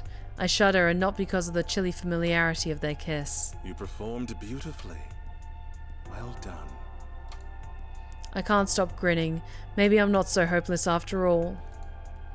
My excitement at having pulled off one of the coolest vampire tricks out there is short-lived. Out of the corner of my eye, Rose twiddles her pen and sets about scribbling down her observations. Yes, yes. Do the Fangling whatever you like, Laurel. Baby them, shower them with praise. Enjoy your honeymoon infatuation, while you still can. One fact remains. If I'm not impressed before the council calls me home, you can all say goodbye to your precious little novelty abomination. She's jealous. She's so jealous of us. She turns to me with a cruel smile. Rest up, little one. With that, Rose Bloodthorn takes her leave, and my final day of training comes to an end. It doesn't feel like a great time to linger, knowing that Laurel can only reassure me so much. Oh, it's the last day. Part 5, Club Midnight. Dip you in glue and roll you in the dumpsters behind Party Supply City. Oh, God. Okay, wish me luck, guys. I think we did good. With my training done, I slip out of Laurel's room with a sigh, fully intent on retiring to the lounge to think of literally anything other than my impending doom. But when I get there, I find a note on the coffee table written in gel pen on a bright pink post-it note that says Girl Boss on the top. Oh boy, here we go. Playtime is over. It's time to put your training to the test in the field. Report to Club Midnight at 11:30 p.m. Dress appropriately. Huh? Rose has been interrupting my training all weekend, lurking around the house like some kind of clipboard-wielding wraith, and yet now she decides to communicate with us on paper? It's certainly a choice. I guess there's nothing more I can do but assemble my housemates and let them know we'll be going out. We haven't all left the house like this in... well, it's hard to remember now. But more than that, I'm still figuring out my undead sense of style, to tell the truth. And with this test being as important as it is, it's probably... hang on. It's probably not the time for me to fuck around trying to find myself. I should just ask for help. Oh... you know what? I would normally ask Ilyas for help on a lot of things. He is my sire after all. But I want to look fabulous, and so I'm going to go to Valeria for help. Who else but Valeria can help me transform me into the stone-cold vampire hottie that I deserve to be? I head over to Valeria's room and knock, and it doesn't take her long to open up. Kitten. Hot. Yes, kitten. I hand her the note and give her the rundown, and she responds with a noise akin to a cat throwing up and a pretty impressive stink face. Help a vamp out and make me look crazy hot for what could potentially be my final moments unalive. She reaches out and wiggles her long fingers, which I take eagerly, letting her guide me inside. Uh-huh. Let's see what I can do. No promises, though. Thanks for the vote of confidence. Just one more task to get her through, before I'll know my fate. But in the meantime, it's time to play dress up. Club Midnight is a strange place. In some ways, it's hard to understand how it's still open. The music is all over the place, a mishmash of current and classic, but the decor is 100% old-fashioned. It's easy to understand why Laurel, Valeria, and Ilyas love it, though. It's the same kind of strange, eclectic mix of old and new as they are, and it's not really to the taste of any one of them. Rose must have known this because she sure seems to know everything else about my clanmates. She told us to report at 11:30, but it's been 30 minutes and she still hasn't arrived. The absolute nerve of that crusty old banshee to keep us waiting like this. Damn! Everyone looks so hot in party mode. Okay. Nice. Valeria bares her teeth in an expression of barely restrained anger. I am the one who makes grand, fashionably late entrances. This is beyond fucking insulting. As is Ilyas's definition of a top. I think he looks cute. It's very rave what Ilyas is wearing. Ilyas scowls, an expression entirely at odds with the brightness of his clubwear. You wear it on your body and it goes on top. It's a top. Sorry. Did you think I meant that glorified arm warmer you're wearing? Hey, there's a hoodie. It protects his beautiful hair. I meant this. Laurel gestures vaguely to the entirety of Ilyas. Ilyas's expression doesn't change, and after a few moments of silence, Laurel rolls their eyes, sighing. He's calling you a bottom. Honestly, Ilyas. Ilyas seems to ignore this attack on his alleged topitude as he gestures to his outfit. She said to dress appropriately. This is appropriate as shit! You know Laurel's the only reason they let you in here dressed like that. You look like a drunk frat girl threw up on you. I think he looks cute. Just like what? The hottest dude in this club? Now, Val. Don't break the illusion for our sweet Ilyas. If he wants to believe they let him into Goth Night dressed like an extra from the Sweatin' to the Wago Lads VHS, who are we to stop him? Hey. Ilyas's impotent rage is both predictable and charming at this point because he opens his mouth to shout haters. Laurel and Valeria beat him to the punch. Bullshit! I don't want to hear shit about my outfit from someone whose only theme is how excellent do my titties look in this shirt. Oh, you're being unfair, Illy. It's how expensive do my titties look in this shirt. Absolutely correct, and they look fabulous. Oh, fuck off. I'm not taking that from two people whose nipples are plainly visible. Honestly, I love like the whole vibe of this trio. They're just so wonderfully chaotic and just they just bounce off each other so well. What the hell? Wasn't any coming out here dressed in your finest goth tablecloth. You couldn't dig anything nicer out of your closet. Hey, this has still had the tags on it. This shit was expensive. I think I look hot as fuck. Don't listen to him, baby fangs. Anyone dressed like him doesn't get to have an opinion on fashion. I'm sorry to say, but this is exactly what I feared, and this is why I would have come to Valeria like in person if I was in this situation. If I wanted to be dressed fabulously for a vampire club, it would be Valeria or Laurel. I went to Valeria because I'm femme. I would ask, like, can you please help me, like, find something in your wardrobe I can wear? It's true. She does look incredible. A little goth baby all grown up. Oh, thank you. Uh-huh. Whatever. If she let me dress her, we would have had the two best dressed people in this club instead of just one. Watching the three of them bicker would normally cheer me up, but with Rose's final test looming on the horizon, all I can do is focus on how anxious I am. Maybe distracting myself by talking to my clanmates would help ease my mind a little. Okay, gonna save. I love the muscle definition Valeria's got going on. Like, she's surprisingly strong. Like, she's petite in terms of height, but I think just naturally as a vampire, like, these vampires, you get more muscle mass, because, you know, you're a vampire, you need to have more body strength to be, like, the apex predator sort of stuff. Okay, I'm gonna ask about the test. I won't talk about Rose. I wish you would have told us that whatever this final test is gonna be, it's hard not to be nervous. Psh, what are you nervous for? We taught you all you need to know about being a vampire. Exactly. Don't fret, kitten. No one would dare to fail you with our expert tutelage. Laurel catches my eye, and while they say nothing, it's pretty clear what they think of Valeria and Ilyas' expert tutelage. Hope it's something sexy. Like how to make your undead ass clap. I don't think it's gonna be that, Ilyas, but I like the energy. Don't be ridiculous, Illy. Nobody would bother wasting court activities on something like that. But every sire should have a sensual rite of passage for the Fangling. Maybe the last test is inquiring whether we initiated you properly. A sensual rite of passage? You know, a way to welcome someone in. But sexy. An initiation of some sort, perhaps, involving an elaborate ceremony where the Fangling, I don't know, showers their sire in the blood of an enemy, then painstakingly licks it off, drop by drop. Hot. Specific, but okay. Once upon a time, under the watchful eye of a council rep, a sire would bleed their cherished one by belting a prong collar tighter every hour for 12 hours straight, or until the prongs could sink no deeper into their fangling's throat. I hate myself that actually kind of sounds amazing.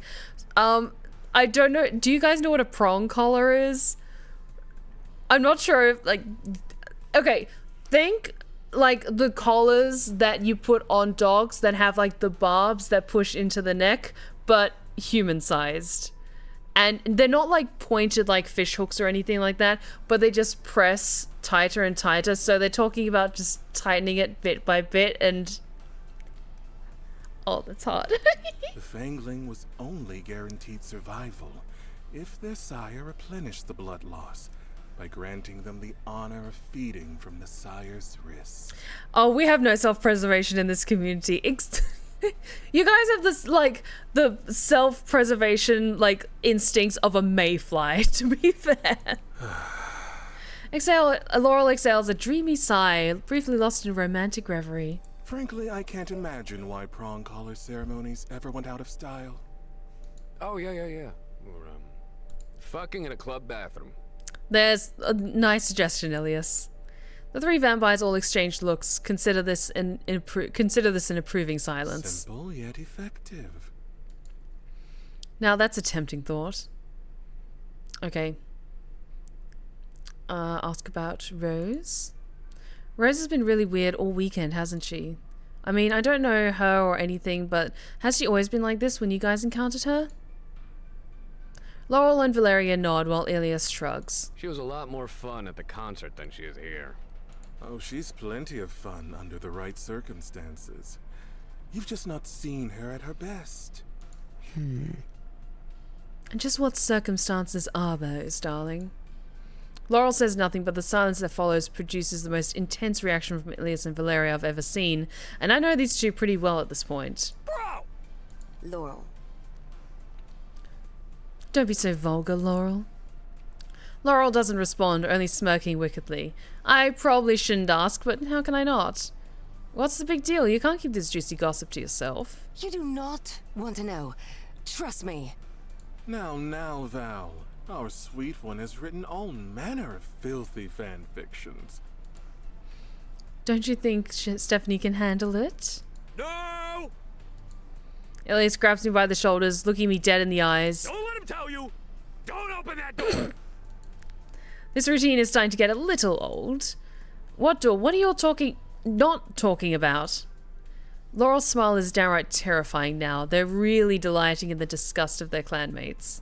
I'll keep it vague for the sake of these two prudes, but there exists a sex act so sinful, so taboo, so forbidden, that not even Miss I Did Coke off Frankenstein's dick and Mr. No Hole is off limits will contemplate it. Damn!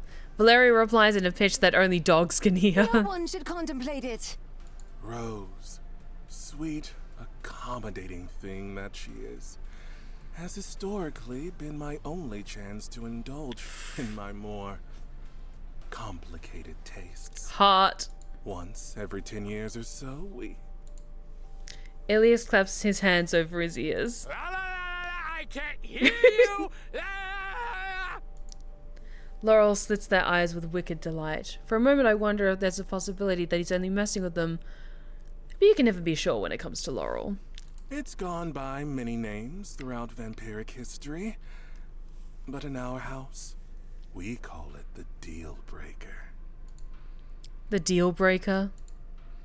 I'll have to ask Laurel about this later in private. Guess I won't be trying it out with Ilyas anytime soon, though. I'd be lying if I say I'm not fascinated. I hold up a hand before Valeria and Ilyas can object. But I'll keep it cute and just ask you later, Laurel. That's probably for the best.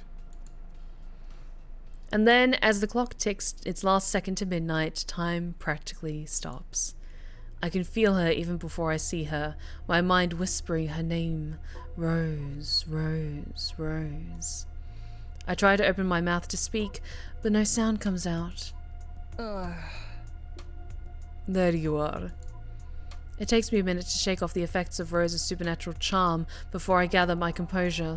You're late. Did you forget how rude it is to keep people waiting when you're the one who invited them? Kindly dig your thong out of your ass, Petal. Fuck off. I like my thong right where it is. Anyway, I arrived precisely when I intended to. The Fangling is the one on trial here, not me. Why'd you make us come here so early then? Another little test of your obedience. But it looks like you've passed this one. So, well done. Snaps for you. Ilya bares his fangs at her, visibly irritated, but Valeria presses a small hand on his chest, seemingly holding him back.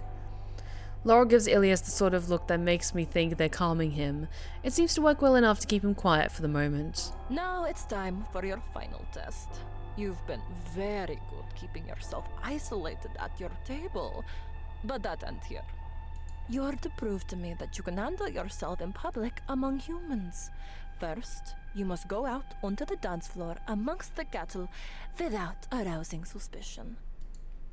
She counts the tasks on her fingers. Second, you are to lure a human to a private location where you will feed with restraint. You will note that I said feed, not kill. Laurel says nothing, but I can feel that they're perturbed. Ilyas speaks for me, however. Feed without killing? What kind of backward-ass shit is that? You know, that's a far bigger liability than killing a human. Rose only smiles, picking up her pen and clipboard. Those are the conditions, darlings. Or would you rather I simply put the Fangling down for refused test, automatic execution? When Valeria falls silent, Rose puts her pen down. The Fangling will have to demonstrate an extraordinary amount of restraint to make up for your fuck-ups. Yes. You only have yourselves to blame for that. No pressure. Finally, you're to report back to me. If at any time you arouse suspicion or make an unauthorized kill, you will fail immediately. Understood?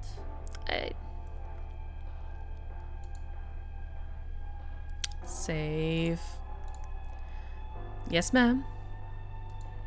No extra points for kissing ass. Fair. Your time starts now. Go. For another second, I'm frozen, but this is my own hesitation rather than Rose overpowering me. I look to my mates for support. You got this. Kitten. Show her just how well we taught you, kitten. Make us proud. Okay. Alrighty, save. My mind calms slightly thanks to their encouragement, and I take my first steps towards the dance floor. This is it, the final test, and if I don't pass it, it'll be my final night alive. It's overwhelming, feeling the human warmth all around me. I can hear their hearts pumping. My mouth salivates, my Pavlovian response to all that delicious blood coursing through their veins. I shake my head, giving myself a mental respite from the onslaught. I haven't been around this many humans since I've been turned, and it shows. I think about how Ilyas told me about how nuts he was when he was first turned, and I get it now. It makes my heart break for him, honestly. He got turned and was just left to deal with all of this himself. At least I had Ilyas, Valeria, and Laurel to help me deal with mine. I try my best to rid myself of these fatalistic thoughts and bust my best moves, praying I don't look like a fool in front of Rose and the others. Come on, Stephanie, you can do this. I can't ignore those heartbeats, so I use them instead, closing my eyes and syncing my moves to their rhythm. All those bloody human hearts become flashing arrows in my mind, and I'm in my own private game of death revolution. I managed to make it through a few songs without going absolutely nuts with bloodlust. When I eventually open my eyes, I see Rose across the club writing something down on her clipboard. Are those happy scribbles? I think they are. Hard to tell when her face always looks like that. Right. Probably about time for me to move on to phase 2. Wait. What the hell was it again? Oh yeah, lure a human to a private location. I surveyed the dance floor around me. Lure a human. Lure a human. Chat, do I have any volunteers? Anyone willing to volunteer themselves to be the lovely human that I lure into a dark and seedy alley? For just a little bit of vampire fun? Not so long ago, I was one of these humans. It's wild to think how much my life has changed.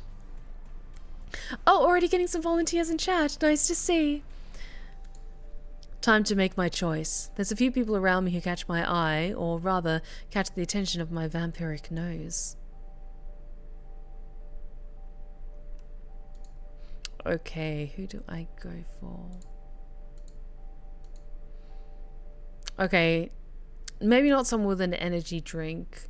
I'll go with someone with a nice floral scent. The overpowering scent of flowery perfume emanates from someone just ahead of me, but where in life it would have pushed me away from them, now it leads me in. Like a bee drawn to a flower. Okay, so many volunteers. Blood for the blood goddess, skulls for the skull throne. Oh, you're offering your skull as well as your blood? My, you are generous. Their blood has a delicate, sweet scent, and when I concentrate on it, the thoughts of sipping from them makes my body feel warm all over. That's it. That's the one for me. I exhale, preparing to use all my newfound vampire charm to make this person my thrall. Come on, Stephanie, you can do this. I lock eyes with my target and concentrate hard on bending them to my will, just as Laurel taught me. Just for good measure, I reach out to beckon them with one finger. The finger is wholly unnecessary, but it feels so vampiric and sexy, I can't help myself. I see their eyes widen as they nod and begin to take a shaky step towards me. That's it. As they get closer, I can see that their pupils are blown, and while they feel as if they're looking through me, they follow my every movement with rapt attention. Alright, time to seal the deal. Okay, save, because I'm paranoid about this. Oh, thank you for the hydrate check. Let's go somewhere quiet. I'd love to get to know you better, but I can't hear anything in here. Why don't we go somewhere nice and quiet? Yes. Their voice is so cold and flat it almost creeps me out. So much for my incredible charms. It doesn't really matter how hard you are when you can just steamroll someone's free will. I take their hand and lead them away, pretending to whisper something into their ear first to really sell it, even though they don't react. Whatever, I'm in the moment. We make our way across the club, no one giving us a second glance. So far, so good. We make it into the bathroom and mercifully arrive just as the big group is leaving. We get some funny looks, but whatever. They're all clearly assuming they know exactly what my partner and I have come here to do, and no one gives us the third degree over it. I move the human into the store, locking the door behind us. Okay, now, next up, feeding without killing. My would-be snack says nothing, only standing there mutely while waiting for me to do this. Okay, so since I can't kill them, I should avoid the femoral artery in the thigh. Jugular's also out of the question, so... Like, go for the forearm, obviously. Hang on. I'm still paranoid. Okay, I'll just, like, get a little snack out of your arm. Easy peasy, blood bag squeezy. Yes. You have to stop talking back to me, it's making it weird. Yes. Fuck. Okay, here we go. I lift the human's forearm to my mouth, biting down with a quiet groan. Warm, straight from the source blood is so much better than anything. It's criminal how good it tastes. A truly indescribable feeling coming over me as the blood seems to wash over my cold, dead insides. Drugs might be the closest equivalent I can imagine, but no high could ever match the sublime rapture of a feed directly from the source. I thought I understood what it might feel like when I was alive and still daydreaming about vampires even being real, but I had no fucking clue. Just as I'm starting to get into it, I hear the sound of the door opening, and it startles me so badly, I leap straight up onto the ceiling of the bathroom. Oh fuck, not now. It's mercifully pretty dark, but I can't hide up here forever. Black lights might make everything glowy and pretty, but they don't exactly hide shit. Okay, Stephanie, you got this. Just wait until they leave and drop down. No biggie. I concentrate hard. Who's in charge here anyway? Me or this dumb fucking power? The answer is me. I think unsticky thoughts, willing myself down. I managed to release myself just in time to hide the store as the last of the group who just entered is leaving. Badass. Okay, just gotta deal with you, but that's one obstacle down. I do my best to staunch the bleeding, cleaning the wound briefly with my tongue before holding pressure. Thankfully, because I didn't go too deep, the bleeding seems manageable enough. I make my way back out onto the dance floor with my target's hand still clutched in mine, but it's time to resolve this. You're going to forget all about this. I'm going to forget all about this. You won't recognize my face the next time you see me. I won't recognize your face the next time I see you. I snap my fingers just like Laurel had. When I do, my target blinks twice, looking at me strangely. What the hell are you staring at? You stepped on my foot. A lie, but I just have to be certain. Oh, shit, sorry, my bad. They walk away from me in a daze, rubbing unconsciously at their arm. As I walk back towards Valeria, Laurel, Ilyas, and Rose, my housemates greet me with proud smiles. Bravo. What a, dare I say, artful performance? I did good. Valeria stands with her hand resting over her dormant heart, her eyes all crinkled at the corners with the force of her smile. Look at you, you magnificent little shit. Is this pride? Oh, that's high praise coming from her, so I'll take that. I knew you were gonna do it. Be honest though, it was my shit that got you through.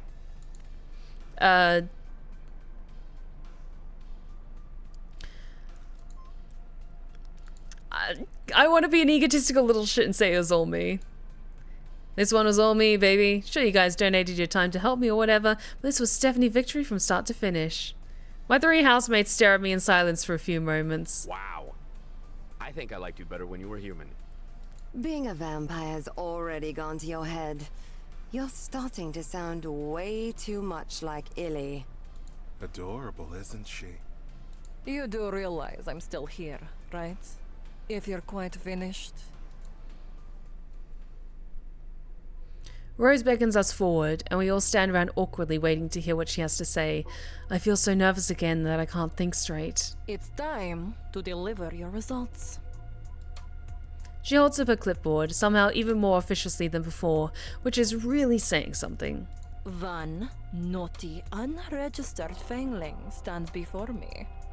But I only have one result in my hands. This is sounding uncomfortably familiar. I feel like I'm on a bad reality show competing for a vampire modeling contract.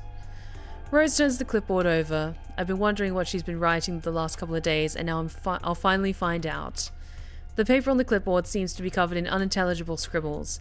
Has she been writing anything at all? It's difficult to tell, but beyond that, in the center of the page, there's a massive green check mark. Congratulations. I don't know how you managed it, but you passed. Yeah! These guys taught me so much about what it means to be a vampire and how to behave. I'm sure. Rose's attitude changes entirely when she looks over at the other three. How could you choose this nothing over me? I knew it! She hates us because she's jealous of us! Yes! No one chose anyone over you. You were never in the running in the first place. Ooh, that's brutal! You think we'd let just anyone in on what we have? The absolute delusion. You gotta be cool to ride this ride. You're hot, but you fucking suck. Vindication! Rose's hands ball into fists, her lips curling with white-hot anger. She looks like she's about to launch herself at me, but before she can do, she stops in her tracks. Laurel's eyes are a deep red, and their voice feels as if it's in my ears and my mind and every limb of my body. Their presence is terrifying and suffocating and thrilling all at once. Go back to the council and submit your report, little corpse flower. Be thankful you're leaving me in good standing. Rose says nothing. She turns on her heel, clipboard still in hand, and walks straight out of the club. It's quiet for a few moments in the wake of Rose's departure, but suddenly Ilyas is grabbing me into a massive bear hug that lifts me right off my feet. Laurel and Valeria join in at some point, or maybe Ilyas lifts them too. It's hard to say. All I know is I'm in a crush of vampire chests and limbs, and I never want to leave. Did you see the look on her face? She really thought she was gonna take you away from us. Baby. Delusional cow. She may have thought so, but that was never going to happen. Those buffoons at the council have grown soft and complacent. I've been planning for a situation like this. You needn't worry your pretty little heads about it now. Are you gonna fuck with the council, Laurel? Didn't you hear me? All will be revealed in time. But that time is not now. Ilyas finally sets us all down, a delighted smile on his handsome face. We won! Time to fucking celebrate! Are we just gonna go clubbing tonight? A celebration? Champagne? And mozzarella sticks. I look at the three of them, my heart filled with relief and gratitude. Wanna dance, Ilyas? Hell yeah! Let's make the whole club jealous. For all his massive size and violent tendencies, Ilyas is really just like a puppy sometimes. There's a real joy for unlife in his eyes as we dance all night. Sometimes we're side by side, and sometimes he lifts me up onto his shoulders, but either way, he's always smiling. Ooh, I'll check out the fan art after the stream. I adore him. You know what? Fuck mozzarella sticks. Ilyas is biting his lower lip with one fang, and I know exactly what that look means. I'm trying to give you this mozzarella dick. Never change, Ilyas. No one wants to think about dick and cheese in the same sentence. Shh. Just let him have this one, Val. A for effort, Ilyas. And also ass. A for ass. It's so cute when you get all poetic on me. I love you too, baby. He reaches for my hand and we walk across the club together in search of the bathroom.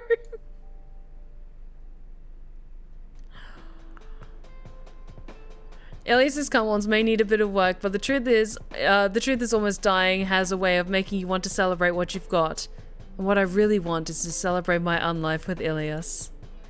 When we reach the bathroom, there are a few people in there, but one look at Ilyas and they leave immediately. He didn't even bother commanding them away. He's just so fucking huge and intimidating. They probably felt like they didn't want the trouble. Yeah, I'm bracing for like putting the spicy screen up and like seeing where things go. Ilyas is on me by the time the door closes, lifting me up into his powerful arms and kissing me hard. We've done this so many times, but it always feels just as special as we did the first time. Okay, I am going to put up the spicy screen just because I'm not sure if there's like special art that comes up. So I will read the text and you will hear any voice acting. But depending on how things go, we will see. That first night, Ilyas was possessive and powerful, and he still is now, but our dynamic has changed considerably. He still rocks me like a hurricane, but I'm not afraid of him anymore. I run my hands over his abs and chest, grateful that his absolutely ridiculous club attire hides so little from me. His undead body is just as perfect and as hard as a marble sculpture, but now that my body is cold too, it doesn't feel so alien anymore. I'm glad you're not dead. Aw, I'm glad I'm not dead too. Ilyas's gaze is tender, though it's no less heated than I expected. There's so much stuff I still want to do with you. Oh, baby. I feel his fangs graze the skin of my neck now, less threat of death and more a promise of consuming lust to come. And to you. He picks me up and sets me on the counter between two sinks, running his tongue along his fangs. Those bright shorts do absolutely nothing to hide stuff, which seems to be a theme with most of his clothing. This man truly doesn't believe in leaving much to the imagination. I want to do stuff with you and have stuff done to me with you too, Ilyas. You know what? One thing I do really appreciate about the writing in this game is that they match each other's freak so well, and I'm curious what the dialogue is like with Laurel and Valeria, but I love it that when you're romancing Ilyas, the two of you are just goofy fucks together, and I kind of vibe with that. I pause for a moment as my own words sink in. I think dating Ilyas is starting to affect my own wordcraft. I mean, whatever. I love you, Ilyas. Ilyas grins, and one second. I'm glad I put the screen up. Ilyas grins, and then he's lowering his shorts, and I know I'm about to be in trouble. I love you too. Now be sure and scream my name nice and loud so everyone else knows it too. You're welcome, chat. And boy, do I. Ilyas and I have some good and nasty times together, but this one really is for the books. He takes me on every surface in there, and thanks to my newfound power to stick to the walls and ceiling, some impossible surfaces to boot. I don't envy the cleanup crew wandering in there, wondering how certain fluids managed to make it where they did. Is that how it ends? Okay, still going.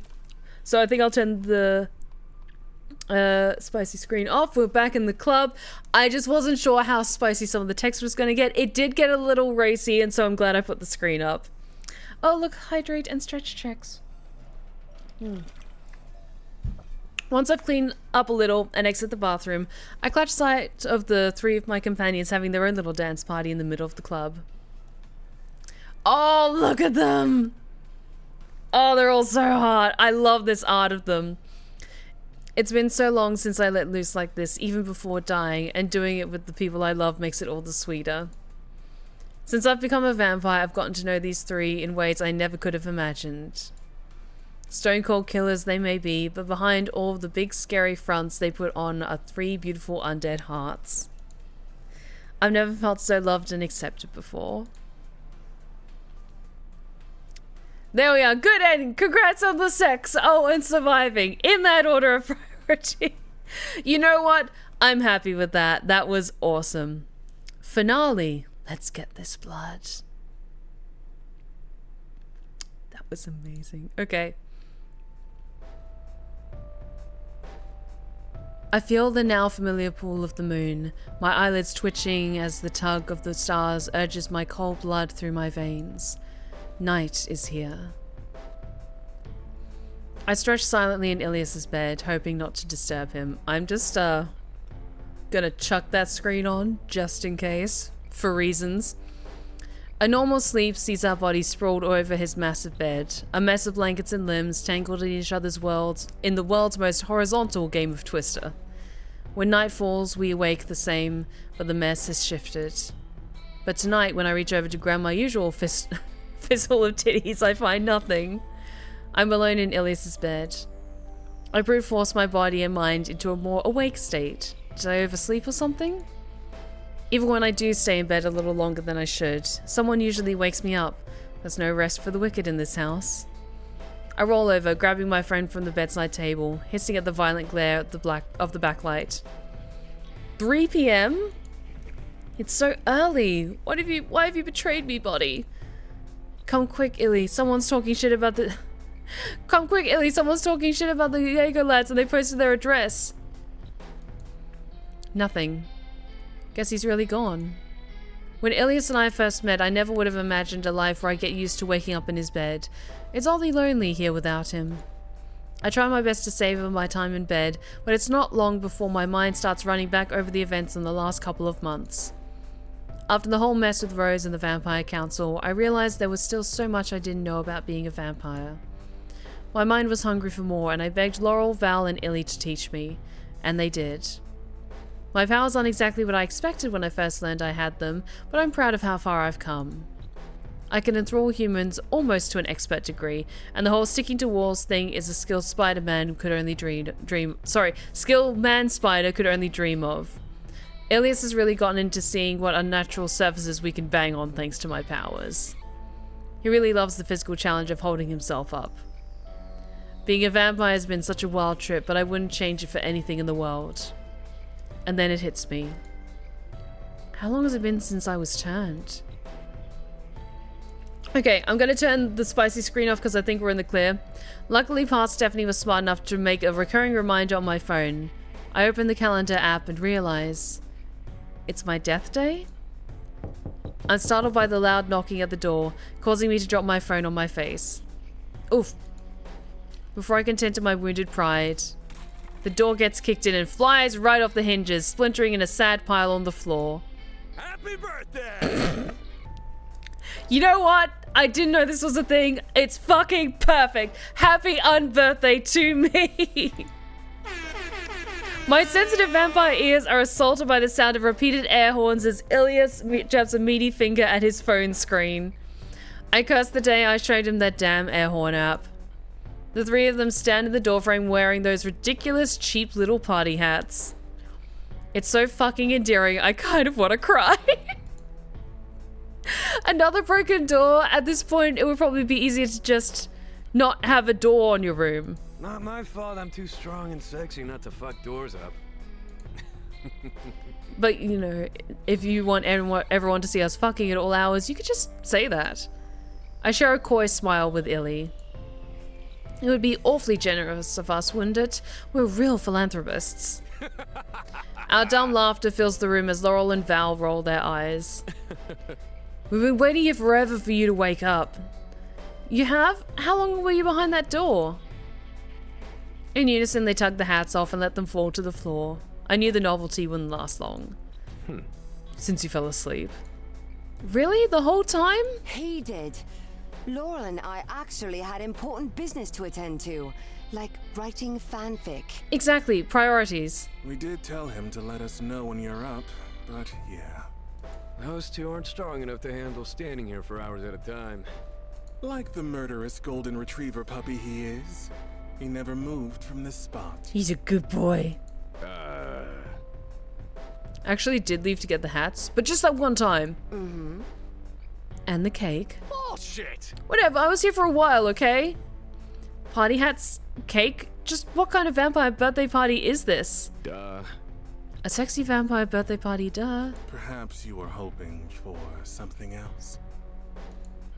Valeria gives me a sly look and wags her finger like she's scolding a naughty puppy. Don't give us that face, kitten. Hoping for something out of your naughty little stories, were you? Ilyas starts chanting and pounding his fist. 1 second, I'm just gonna do this. Orgy. Orgy. Orgy. I mean, that's one way to celebrate a birthday. That's one option. But if you're hungry for something a little more literal, we do have cake.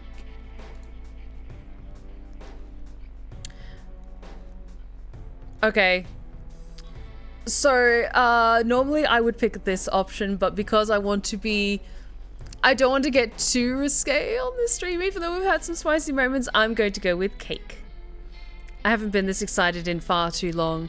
You just can't go wrong with cake. Hell yeah.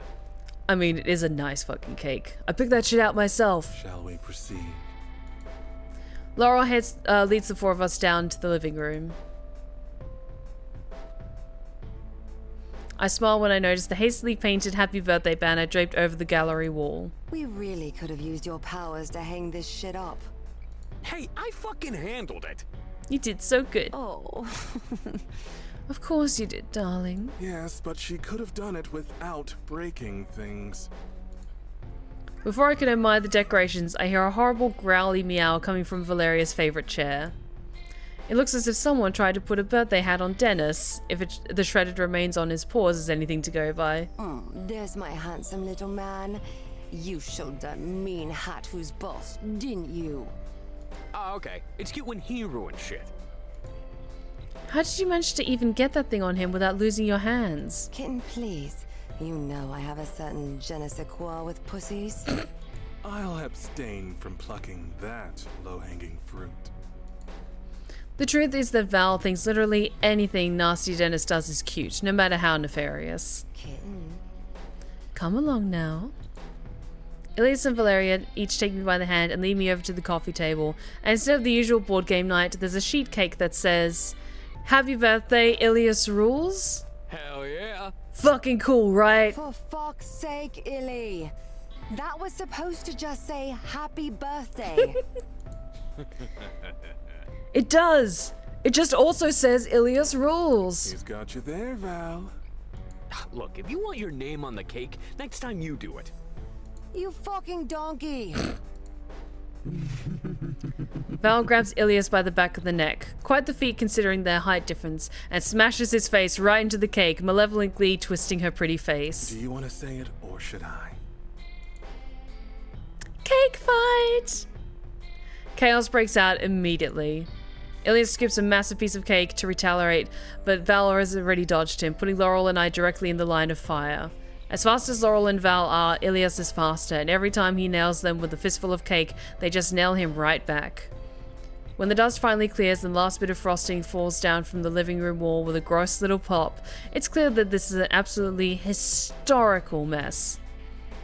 I definitely have frosting in places frosting should never be. Ugh. Someone's going to have to clean this up. 1, 2, 3, not it? No. Not it. No. Not it is a sacred promise one can never break. Get on it, Illy. Fuck you guys, I'm calling someone to clean this shit up.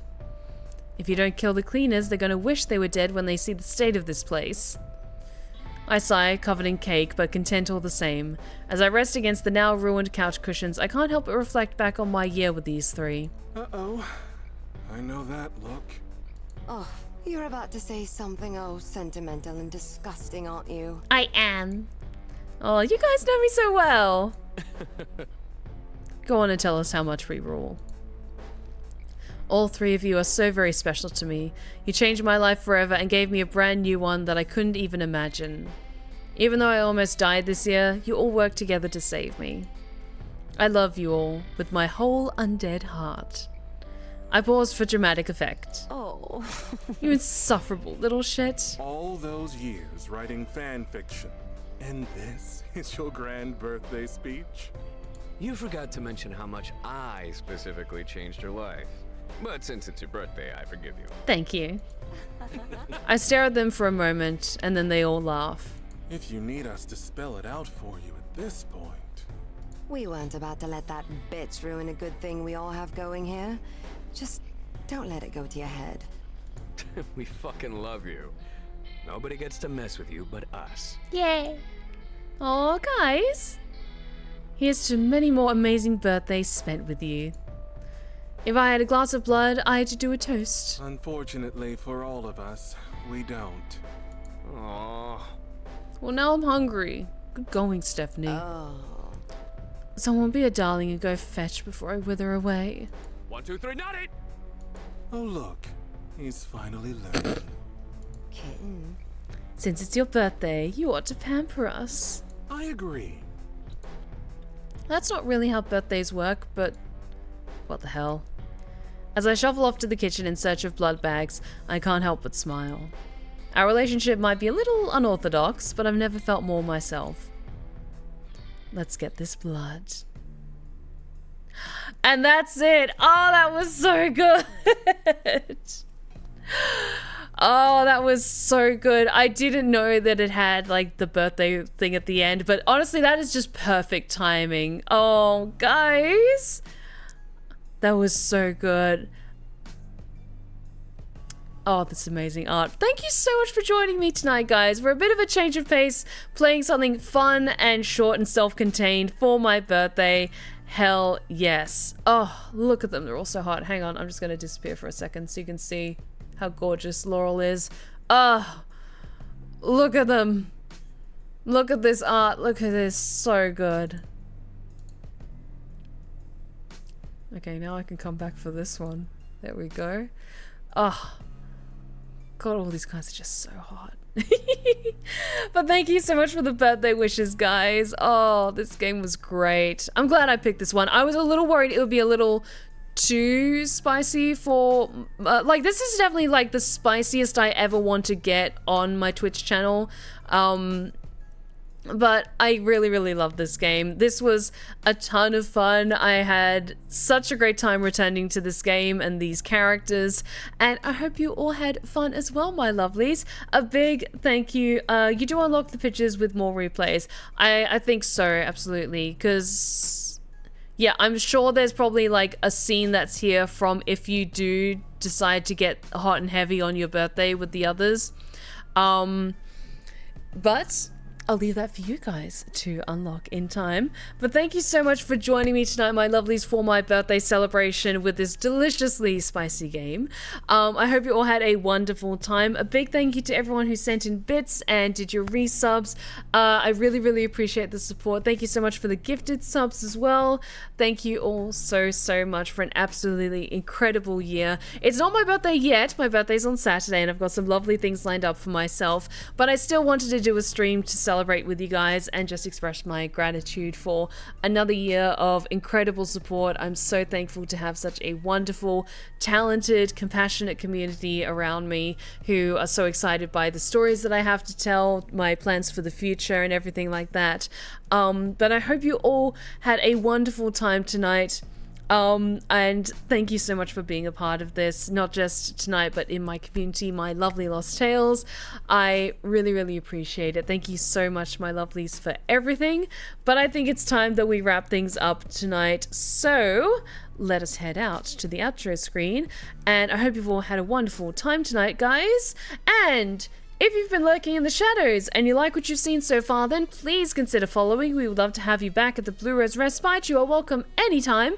Be sure to check out my other socials that are popping up in the chat right now, including my 2 YouTube channels, one for my ASMR tales and the other for my Twitch VODs, and my Blue Sky, my Insta, and my TikTok. I've currently taken a pause off of posting anything about my book just because I don't have any huge updates at the moment, and when new developments happen as they come out, I will keep you guys in the loop.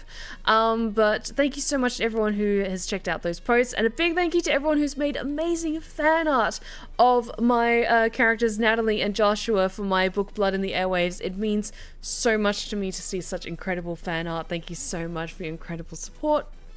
Excuse me. But let's see who's currently live, and we can go say hello with a raid. Oh, thank you so much, guys. Okay. Blair Bear is streaming. Let's go say hi to the amazing, as always, Blair Bears, because they are a very cool charity streamer doing cool charity things. So we're going to go say hi to Blair Bears and share the love from the BlueBerryRose Respite. Thank you all so much for the wonderful birthday wishes, for your incredible generosity and support. I hope you all have a wonderful rest of the week. I'll see you on Monday for more Hades 2, and we'll be resuming the schedule as normal next week, I believe. But until then, thank you so much for everything, my lovelies. I hope you all have a wonderful rest of the week, and remember, take care of yourselves. Take care of each other. And as always, stay wicked and wonderful. Good night, my lovelies.